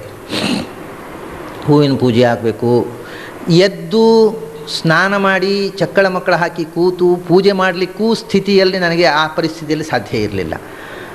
ಏನು ಮಾಡಬೇಕು ಅಂತ ತೋಚದೆ ಹೂ ತರಬೇಕು. ಒಂದು ಹೂವಿನ ಬೆಲೆ ಉಡುಪಿಯಲ್ಲಿ ವಿಪರೀತ, ನಿಮಗೆ ಅದರ ಕಲ್ಪನೆ ಇರಲಿಕ್ಕಿಲ್ಲ. 1 ಮೊಳ ಹೂವಿಗೆ ಸೀಸನ್ನಲ್ಲಿ 50 ರೂಪಾಯಿ 60 ರೂಪಾಯಿ ಬೆಲೆ ಹೇಳ್ತಾರೆ. ಅಲ್ಲಿ 1 ಮೊಳ ಮಲ್ಲಿಗೆ ಹೂವಿಗೆ 50-60 ರೂಪಾಯಿ ಹೇಳ್ತಾರೆ. ಅದು ಅಲ್ಲಿಯ ಬೆಲೆ. ನನಗೆ 50-60 ರೂಪಾಯಿ ಕೊಟ್ಟು 1 ಮೊಳ ಹೂ ತಂದುಬಿಟ್ರೆ ಅಲ್ಲಿ ಮುಗಿದೋಯ್ತು. ನನ್ನ ಹತ್ರ ಇರೋ ದುಡ್ಡೆಲ್ಲ ಖಾಲಿ ಆಯ್ತು. ಇನ್ಯಾವುದೂ ತರೋ ಹಾಗಿಲ್ಲ, ಒಂದು ಸಮರ್ಪಣೆಗೆ ಕಜ್ಜಾಯ ಮಾಡುವ ಹಾಗಿಲ್ಲ. ಆ ಸ್ಥಿತಿಯಲ್ಲಿ ನಾನಿದ್ದೆ. ಕಡೆ ಯೋಚನೆ ಮಾಡಿದೆ, ಒಂದು ಸಣ್ಣ ಹೂ ಎಲ್ಲ ಒಂದು 10-20 ರೂಪಾಯಿದು ಹೂ ತರೋದು, ಒಂದಿಷ್ಟು ಅರಳು, ಒಂದು ಸೇರು ಅರಳು ತರೋದು, ಒಂದಿಷ್ಟು ಕಜ್ಜಾಯ ಮಾಡೋದು, ಇದೆಲ್ಲ ಒಂದು 30 ರೂಪಾಯಲ್ಲಿ ಇರೋದೇ ಅಷ್ಟು, ಒಂದು 30 ರೂಪಾಯಿಲೆಲ್ಲ ಮುಗಿಸಿಬಿಡೋದು ಅಂತ ಯೋಚನೆ ಮಾಡಿ ಅದು ಇದು ನಡೆದದ್ದು ಸೋಮವಾರವೋ ಭಾನುವಾರವೋ ಸೋಮವಾರ ಏನೋ ಇದು ನಡೆದದ್ದು. ಮುಂದೆ ಮಂಗಳ ಬುಧ ಗುರುವಾರದ ದಿವಸ ಮಾಡಿಬಿಡೋಣ, ನಾಡಿದ್ದು ಗುರುವಾರ ಮಾಡಿಬಿಡೋದು. ಮತ್ತು ಅದಕ್ಕಿಂತ ಹೆಚ್ಚು ವಿಸ್ತಾರ ಮಾಡಲಿಕ್ಕೆ ನನ್ನ ಹತ್ರ ಹಣ ಇಲ್ಲ, ಮತ್ತು ಪೂಜೆ ಮಾಡಲಿಕ್ಕೆ ಕೂತ್ಕೊಂಡು ಅರ್ಚನೆ ಮಾಡಲಿಕ್ಕೆ ದೇಹಕ್ಕೆ ಶಕ್ತಿ ಇಲ್ಲ. ಸಂಕ್ಷಿಪ್ತವಾಗಿ ಒಂದು ಮಂಗಳಾರತಿ, ಒಂದು ಹೂವಿನ ಚೆಂಡು ದೇವರಿಗೆ ಅರ್ಪಿಸೋದು, ಒಂದಿಷ್ಟು ಕಜ್ಜಾಯ ಸಮರ್ಪಣೆ ಮಾಡೋದು, ಒಂದು ಮಂಗಳಾರತಿ ಮಾಡೋದು, ಅದಕ್ಕಿಂತ ದೊಡ್ಡ ಹೂವಿನ ಪೂಜೆ ಏನು ಮಾಡೋದು ಅಂತ ಯೋಚನೆ ಮಾಡಿದೆ ಮನಸ್ಸಿನಲ್ಲಿ. ಹೀಗೆ ಯೋಚನೆ ಮಾಡಿದವನೇ ಆ ಅಂಬಲಪಾಡಿ ದೇವಸ್ಥಾನದ ಧರ್ಮಾಧಿಕಾರಿಗಳು, ನಮ್ಮ ಮನೆಯ ಪಕ್ಕದಲ್ಲೇ ಅವರ ಮನೆ, ಅವರ ಹತ್ರ ಹೋದೆ. ರಾಘವೇಂದ್ರ ಸ್ವಾಮಿಗಳು ಹೂವಿನ ಪೂಜೆ ಮಾಡಿಸು ಅಂತ ಆದೇಶ ಕೊಟ್ಟರು. ಆದರೆ ನಮ್ಮ ಹುಡುಗನಿಗೆ ಅಂಜನದಲ್ಲಿ ಮಹಾಕಾಳಿಯೂ ಕಾಣಿಸಿಕೊಂಡಿದ್ದು. ಅವಳಿಗೂ ಒಂದು ಹೂವಿನ ಪೂಜೆ ಮಾಡಿಸ್ಬೇಕು. ಹೂವಿನ ಪೂಜೆ ರೇಟ್ ಅವ್ರಿಗೆ 30 ರೂಪಾಯಿ ಅವರದ್ದು ದೇವಸ್ಥಾನದ್ದು. ನನಗೆ ಎಟ್ಟಕ್ಕೂ ಆಗಿತ್ತು. ಒಂದು 30 ರೂಪಾಯಿ ಕೊಟ್ಟೆ, ಒಂದು ಹೂವಿನ ಪೂಜೆ ಮಾಡಿಸಿ ತಾಯಿಗೆ ಅಂಥೇಳಿ ಅಲ್ಲಿ ಕೊಟ್ಟೆ. ಆಮೇಲೆ ಹೇಳಿದೆ, ನಾನು ಮನೆಯಲ್ಲೂ ಒಂದು ಹೂವಿನ ಪೂಜೆ ಮಾಡಿಸ್ಬೇಕು, ಯಾಕೆಂದರೆ ರಾಘವೇಂದ್ರ ಸ್ವಾಮಿಗಳು ನನಗೊಂದು ಹೂವಿನ ಪೂಜೆ ಮಾಡಿಸು ಅಂತ ಹೇಳಿದ್ದಾರೆ. ಹೇಗೆ ಮಾಡಿಸೋದೋ ಗೊತ್ತಿಲ್ಲ, ಏನೋ ಒಂದು ಚೆಂಡು ಹೂ, ಒಂದಿಷ್ಟು ಕಜ್ಜಾಯ, ಒಂದು ಸ್ವಲ್ಪ ಮಾಡೋದು, ಒಂದು ಮಂಗಳಾರತಿ ಎತ್ತೋದು, ಇನ್ನೇನು ಮಾಡೋದು ಅಂತ ಹೇಳಿದೆ. ಬಂದುಬಿಟ್ಟೆ ನಾನು. ಅವರು ಮಂಗಳವಾರ ದಿವಸ ತಾಯಿಗೆ ಹೂವಿನ ಪೂಜೆ ಮಾಡಿ ಪ್ರಸಾದ ಕಳಿಸಿಕೊಟ್ಟರು. ಗುರುವಾರ ದಿವಸ ರಾಘವೇಂದ್ರ ಸ್ವಾಮಿಗಳು ಹೂವಿನ ಅಲ್ಲಿ ಪ್ರತಿಷ್ಠೆಯಾಗಿ, ಇವಾಗ ಸುಮಾರು 60 ವರ್ಷದ ಹಿಂದೆ ಪ್ರತಿಷ್ಠೆ ಆದದ್ದು ಆ ರಾಘವೇಂದ್ರ ಸ್ವಾಮಿಗಳ ಬೃಂದಾವನ. ಆ ಪ್ರತಿಷ್ಠೆಯಾಗಿ ಆ ದಿನದವರೆಗೂ ಅಲ್ಲಿ ಹೂವಿನ ಪೂಜೆ ಅಂತ ಅನ್ನೋದಾಗಿರಲಿಲ್ಲ. ಅದು ಮೊದಲ ಹೂವಿನ ಪೂಜೆ. ಅದು ಏನು ಮಾಡೋದು, ಒಂದು ಹೂವಿನ ಚೆಂಡು, ಒಂದು ಮಂಗಳಾರತಿ ಅಷ್ಟೇ. ಆ ದಿನ ಅದು ಹೂವಿನ ಚೆಂಡು ದೇವರಿಗೆ ಇರ್ತೇವೆ, ಒಂದು ಹೂವಿನ ಪೂಜೆ ಏನು ಅಂತ ಒಂದು ಮಾಮೂಲಿ ಪೂಜೆ ಮಾಡುವುದು ಅಂತ ನಾನು ಯೋಚನೆ ಮಾಡಿದೆ. ಮಧ್ಯಾಹ್ನ 2 ಗಂಟೆ ಹೊತ್ತಿಗೆ ಆ ದೇವಸ್ಥಾನದ ಧರ್ಮಾಧಿಕಾರಿಗಳು ಒಂದು ಗೋಣಿ ಚೀಲ ತುಂಬ ಅರಳು, ಅಂದರೆ ಸುಮಾರು ಒಂದು ದೊಡ್ಡ ಭಾಂಡದಲ್ಲಿ ಎಲ್ಲ ಊರಿಗೆಲ್ಲ ಪಂಚಗಜ್ಜಾಯ ಹಚ್ಚಬಹುದು ಅಷ್ಟು ಅರಳಿನ ಪುಡಿ, ಅದಕ್ಕೆ ಬೇಕಾಗುವ ಏಲಕ್ಕಿ, ಸಕ್ಕರೆ, ತೆಂಗಿನಕಾಯಿ ಎಲ್ಲ ಕಳಿಸಿಕೊಟ್ರು. ಇದು ಹೂವಿನ ಪೂಜೆಗೆ ಉಪಯೋಗಿಸಬೇಕು ಅಂತ. ಎಲ್ಲ ಹಾಗಾದ್ರೆ ಹೂವಿನ ಪೂಜೆ ಎಲ್ಲ ಬೇರೆ ಬೇರೆ ವ್ಯವಸ್ಥೆ ಆಗ್ತಾ ಇದೆ. ನಮಗೇನು ತಲೆ ಬಿಸಿ ಇಲ್ಲ, ನಾವು ಮಾಡಿದರೆ ವ್ಯವಸ್ಥೆ ಎಲ್ಲ ಒಂದು ಗೋಣಿ ಚೀಲ ತುಂಬ ದೊಡ್ಡ ಚೀಲದಲ್ಲಿ ಕ್ವಿಂಟಾಲ್ ಅಕ್ಕಿ ತುಂಬಿಸುವ ಚೀಲ, ಅದರಲ್ಲಿ ಅರಳಿನ ಪುಡಿ, ಸಕ್ಕರೆ, ಏಲಕ್ಕಿ, ಅದು ಏನು ಹಾಕಬೇಕು ಆ ಕಜ್ಜಾಯಕ್ಕೆ, ಅದೆಲ್ಲ ತೆಂಗಿನಕಾಯಿ ಅದಕ್ಕೆ ಹಾಕಿ ಎಲ್ಲ ಬಂತು. ಏನು ಕಜ್ಜಾಯ ಮಾಡಿರಿ ಅಂತ ಹೇಳಿದೆ ಮಕ್ಕಳ ಹತ್ರ. ಆಮೇಲೆ ಅಷ್ಟರಲ್ಲೇ ಒಂದು ಗಾಡಿ ತುಂಬ ಹೂ ಕಳಿಸಿಕೊಟ್ರು. ಒಂದು ಚೆಂಡು ಹೂವಲ್ಲ, ರಾಘವೇಂದ್ರ ಸ್ವಾಮಿಗಳ ಗುಡಿ ಇದನ್ನು ಮಂಟಪ, ನಮ್ಮ ಅಂಗಳ ಎಲ್ಲ ಜಲ್ಲಿ ಹಾಕಿತ್ತು, ಅಷ್ಟು ಹೂ ಬಂತು. ಸಾಯಂಕಾಲ ಆಗುವಾಗ ಮನೆಯೆಲ್ಲ ಜಲ್ಲಿ. ಇನ್ನು ಪೂಜೆ ಮಾಡಬೇಕಲ್ಲ, ನನಗೆ ಕೂತು ಪೂಜೆ ಮಾಡಲಿಕ್ಕೆ ಆಗೋದಿಲ್ಲ, ಹೀಗೆ ಕೂಡ್ಲಿಕ್ಕೆ ಆಗ್ತಿರ್ಲಿಲ್ಲ. ಚಕ್ಕಳ ಮಕ್ಕಳ ಮಲ್ಕೊಂಡು ಮಂಗಳಾರತಿ ಮಾಡೋದಾ, ಪೂಜೆ ಮಾಡೋದು ಹೇಗೆ? ಎಷ್ಟೊಂದು ಸಂಜೆ 4 ಗಂಟೆ ಸಮಯ, ಇನ್ನು ಸಾಯಂಕಾಲ ಪೂಜೆ ಆಗಬೇಕು 6 ಗಂಟೆಗೆ. ಕಡೆ ಮೆಲ್ಲ ಕುಂಟುತ್ತಾ ಒಂದು ಮಂಗಳಾರತಿ ಮಾಡೋದು ಅಂತ ನಾನು ಯೋಚಿಸಿ, ಅದಕ್ಕೋಸ್ಕರ ಪೂಜೆಯನ್ನು ಏನು ಕರೆಯೋದು ಅಂತ. ಅಷ್ಟು ಹೊತ್ತಿಗೆ ಅಂಬಲಪಾಡಿಯ ಮಹಾಕಾಳಿಗೆ ಪೂಜೆ ಮಾಡುವವರು ಅರ್ಚಕರು ಮನೆಗೆ ಬಂದರು. ಅಕಸ್ಮಾತ್ತಾಗಿ ಏನು ಬಂದ್ರಿ ಭಟ್ರೆ ಅಂತ ಕೇಳಿದೆ. ಏನಿಲ್ಲ, ಸುಮ್ಮನೆ ಹೀಗೆ ಬಂದದ್ದು. ಯಾಕೆಂತ ಅವರಿಗೆ ಗೊತ್ತಿಲ್ಲ, ಬಂದಿದ್ದಾರೆ ಹೀಗೆ ಸುಮ್ಮನೆ ಬಂದದ್ದು. ನಿಮ್ಮನ್ನು ನೋಡಿ ಹೋಗುವ ಅಂತ ಬಂದದ್ದು. ಹಾಗಾದ್ರೆ ಒಳ್ಳೆಯದಾಯಿತು, ಇವತ್ತೊಂದು ಹೂವಿನ ಪೂಜೆ ಆಗಬೇಕು, ನಾನೇ ಮಾಡಿಬಿಡ್ತೇನೆ ಅಂತಂದರು. ಸ್ನಾನ ಮಾಡಿದರು. ಸ್ನಾನ ಮಾಡಿ ಅರ್ಚನೆ ಮಾಡಿದರು, ಪೂಜೆ ಆಯಿತು. ಜನ ಸೇರಿದರು, 100 ಜನ ಸೇರಿದರು. ಎಲ್ಲರಿಗೂ ದೊಡ್ಡ ದೊಡ್ಡ ಪಾತ್ರೆಯಲ್ಲಿ ಕಜ್ಜಾಯ ಹಂಚಿತು, ಕೈಯಲ್ಲಿ ಮುಷ್ಟಿ ಅಲ್ಲ, ಯಾಕೆಂದರೆ ಒಂದು ಗೋಣಿಚೀಲ ತುಂಬ ಪಂಚ ಕಜ್ಜಾಯ, ಇಡೀ ಮನೆ ತುಂಬ ಹೂವಿನ ಜಲ್ಲಿ. ಅಂತೂ ನಾನು ಮಾಡಿದ್ದಲ್ಲ, ವೈಭವದಿಂದ ಹೂವಿನ ಪೂಜೆ ಮಾಡಿಸ್ಕೊಂಡು ಬಿಟ್ಟರು. ಅದು ಆಯಿತು. ಆಮೇಲೂ ಪುಸ್ತಕ ಬರಲಿಲ್ಲ. ಯಾವಾಗ ಬೇಕಾದ್ರೆ ಬರಲಿ, ನನಗೇನು, ನಾನೇನು ಮಾಡೋದು ಬೇಡ ಅಂತ ಹೇಳಿದ್ದಾರೆ. ನೀನು ಸುಮ್ಮನೆ ಕೂಡು, ನೀನು ಮಾಡಬೇಕಾದ್ದನ್ನು ಏನು ಮಾಡ್ತಾ ಇದೆಯೋ ಅದರಲ್ಲಿ ನನಗೆ ತೃಪ್ತಿ ಇದೆ, ನೀನೇನು ಮಾಡೋದು ಬೇಡ ಅಂತ ಆದೇಶ ಆಗಿದೆ. ಸುಮ್ಮನೆ ಕೂತೆ. ಆಮೇಲೂ 2-3 ವರ್ಷಗಳು ಹೋಯ್ತು ರೀ. ನಾನು ಮರೆತೇ ಬಿಟ್ಟೆ, ಇದು ಇನ್ನು ಆಗೋದು ಹೋಗೋದು, ಪುಸ್ತಕ ಬರುತ್ತೆ ಅನ್ನೋದರನ್ನು ನಂಬಿಕೆಯನ್ನೇ ಕಳ್ಕೊಂಡು ಬಿಟ್ಟೆ ನಾನು ಇಷ್ಟೆಲ್ಲ ಆದಮೇಲೆ ಕೂಡ. ಏಕೆಂದರೆ ಆ ಪುಸ್ತಕ ನನ್ನ ಕೈಯಿಂದ ತಪ್ಪಿಕೊಂಡು ಹೋಗಿ 10 ವರ್ಷ ಕಳೆದು ಹೋಯಿತು ಸುಮಾರು. ಅಷ್ಟಾದರೂ ಪುಸ್ತಕ ಮರಳಿ ಬರಲಿಲ್ಲ ಅಂದರೆ ನಾನು ಅದರ ಆಸೆ ಇನ್ನೂ ಅದು ಪ್ರಾಯ ಬರುವುದಿಲ್ಲ. ಇದೆಲ್ಲ ಸುಮ್ಮನೆ ನಾವು ಅದನ್ನು ಇನ್ನು ನಿರೀಕ್ಷೆ ಮಾಡುವುದೇ ಒಂದು ಹುಸಿ ಭ್ರಮೆ ಆದೀತು ಅಂತ ಯೋಚನೆ ಮಾಡಿ ಅದರ ಯೋಚನೆಯೇ ಬಿಟ್ಟೆ. ಆದರೆ ಈ ಮಧ್ಯೆ ಇನ್ನೊಂದು ಪ್ರತಿಜ್ಞೆ ಮಾಡಿದ್ದೆ ನಾನು. ಏನು ಅಂದರೆ, ಪ್ರತಿ ಮಧ್ವನವಮಿ ದಿವಸ ಆಚಾರ್ಯರ ಆ ಪ್ರತೀಕ ಉಂಟಲ್ಲ, ರೂಪಮನ್ಯ ದಿವಧನ್ಯಮಾತ್ಮನಃ ಅಂತ ಆಚಾರ್ಯರ ಸರ್ವಮೂಲ ಗ್ರಂಥ ಆಚಾರ್ಯರದ್ದೇ ಪ್ರತೀಕ ಅಂತ ಮಧ್ವೀಯದಲ್ಲಿ ಹೇಳಿದ್ದಾರೆ. ಹಾಗೆ ನಾನು ಅದನ್ನು ಪ್ರತಿ ಮಧ್ವನವಮಿ ದಿವಸ ಆ ಪುಸ್ತಕವನ್ನಿಟ್ಟು ಆಚಾರ್ಯರಿಗೆ ಪೂಜೆ ಮಾಡ್ತಿದ್ದೆ. ಮಧ್ವನವಮಿ ದಿವಸ ಆ ಪುಸ್ತಕ ಯಾವಾಗ ಕಳವಾಗಿ ಹೋಯಿತೋ ಆವತ್ತಿನಿಂದ ನಾನು ಹೇಳಿದೆ, ಇನ್ನೂ ಆ ಪುಸ್ತಕ ಮನೆಗೆ ಬರೋ ತನಕ ನಾನು ಮಧ್ವನವಮಿ ಆಚರಣೆ ಮಾಡುವುದಿಲ್ಲ ಅಂತ ಒಂಥರ ಹಠದ ಮಂಡುತನದ ಪ್ರತಿಜ್ಞೆ ಮಾಡಿದೆ. ಮನೆಯಲ್ಲಿ ಮಧ್ವನವಮಿ ಆಚರಣೆ ಮಾಡ್ತಿರಲಿಲ್ಲ. ಈ ಮಧ್ಯದಲ್ಲಿ ಇನ್ನೊಂದು ಪ್ರಸಂಗ ನಡೆಯಿತು, ಅದು ಬಹಳ ವಿಚಿತ್ರವಾದದ್ದೇ. ಒಂದು ಮಂಗಳೂರಿನವರೊಬ್ಬರು ನನ್ನ ಮೇಲೆ ತುಂಬ ಅಭಿಮಾನಿಗಳು. ಮಂಗಳೂರಿನಲ್ಲಿ ತಿಂಗಳ ಕಾಲ ನನ್ನ ಉಪನ್ಯಾಸವನ್ನು ಏರ್ಪಡಿಸಿದವರು, ತುಂಬ ಅಭಿಮಾನ ಅವರಿಗೆ. ಆಚಾರ್ಯರೇ, ನೀವು ಯಾಕೆ ಇಂಥ ಪ್ರಸಂಗ ಬಂತು? ನೀವು ಯಾವ ಕೆಟ್ಟ ಕೆಲಸವನ್ನೂ ಮಾಡಿಲ್ಲ, ಯಾರಿಗೂ ಏನೂ ಅನ್ಯಾಯ ಮಾಡಿಲ್ಲ, ನೀವು ಮಾಡಿದರೆ ಒಂದಿಷ್ಟು ಪ್ರವಚನ ಮಾಡ್ತೀರಿ, ನಿಮಗೆ ಯಾಕೆ ದೇವರು ಇಂಥ ಕಷ್ಟ ಕೊಟ್ಟ? ನೋಡೋಣ ಅದು ಯಾಕೆ ಹೀಗಾಯ್ತು ನೋಡೋಣ. ಅವರಿಗೆ ತಡ್ಕೊಳ್ಳಿಕ್ಕಾಗಲಿಲ್ಲ. ನನ್ನ ಕರ್ಕೊಂಡು ಹೋದರು ಮಂಗಳೂರಿಗೆ ಕರ್ಕೊಂಡು ಹೋಗಿ. ಆವಾಗ ಒಬ್ಬರು ಪ್ರಸಿದ್ಧ ಜ್ಯೋತಿಷಿಗಳಿದ್ದರು ಅಲ್ಲಿ, ಬಹಳ ಪ್ರಸಿದ್ಧರು, ರಾಮಕೃಷ್ಣ ಭಟ್ರು ಅಂತ, ಅರ್ಕುಳ ರಾಮಕೃಷ್ಣ ಭಟ್ರು ಅಂತ ಬಹಳ ಪ್ರಸಿದ್ಧ ಜ್ಯೋತಿಷಿಗಳು. ಅವ್ರ ಹತ್ರ ಕರ್ಕೊಂಡು ಹೋದರು. ಕರ್ಕೊಂಡು ಹೋದಾಗ ಅರ್ಕುಳ ರಾಮಕೃಷ್ಣ ಭಟ್ರ ಹತ್ರ ಅವರಿಗೆ ನನ್ನ ಹೆಸರು ಕೇಳಿದರೆ ಗೊತ್ತಾಗುತ್ತೆ. ಬಹಳ ಜನಕ್ಕೆ ಹೆಸರು ಗೊತ್ತಿರುತ್ತೆ, ನೋಡಿ ಗೊತ್ತಿರೋದಿಲ್ಲ. ಅವರು ನನ್ನನ್ನು ಮುಖತಃ ನೋಡಿರಲಿಲ್ಲ, ನನ್ನ ಹೆಸರು ಹೇಳಲಿಲ್ಲ. ಇವರು ನನಗೆ ಬೇಕಾದವರ ಒಬ್ಬರನ್ನು ಕರ್ಕೊಂಡು ಬಂದಿದ್ದೇನೆ, ನೀವು ಪ್ರಶ್ನೆ ಇಟ್ಟು ಹೇಳಬೇಕು, ಯಾಕೆ ಬಂದದ್ದು ಅಂತ ನೀವೇ ಹೇಳಬೇಕು ಅಂದರು. ಯಾಕೆ ಬಂದದ್ದು ಅಂತ ಹೇಳುವುದಿಲ್ಲ ಅಂದರು. ಬಂದದ್ದು ಯಾಕೆ, ನಾವು ಏನು ಕೇಳಲಿಕ್ಕೆ ಅನ್ನೋದನ್ನು ನೀವೇ ಹೇಳಬೇಕು, ಅದಕ್ಕೆ ಉತ್ತರವೂ ನೀವೇ ಪ್ರಶ್ನೆ ಏನು ಅಂತಲೂ ನೀವೇ ಹೇಳಬೇಕು, ಉತ್ತರ ಏನು ಅಂತಲೂ ನೀವೇ ಹೇಳಬೇಕು. ಸರಿ, ಅವರು ಸಾರಿ ತಂದರು, ಹಾಕಿದರು. ಸಾರಿ ಹಾಕಿ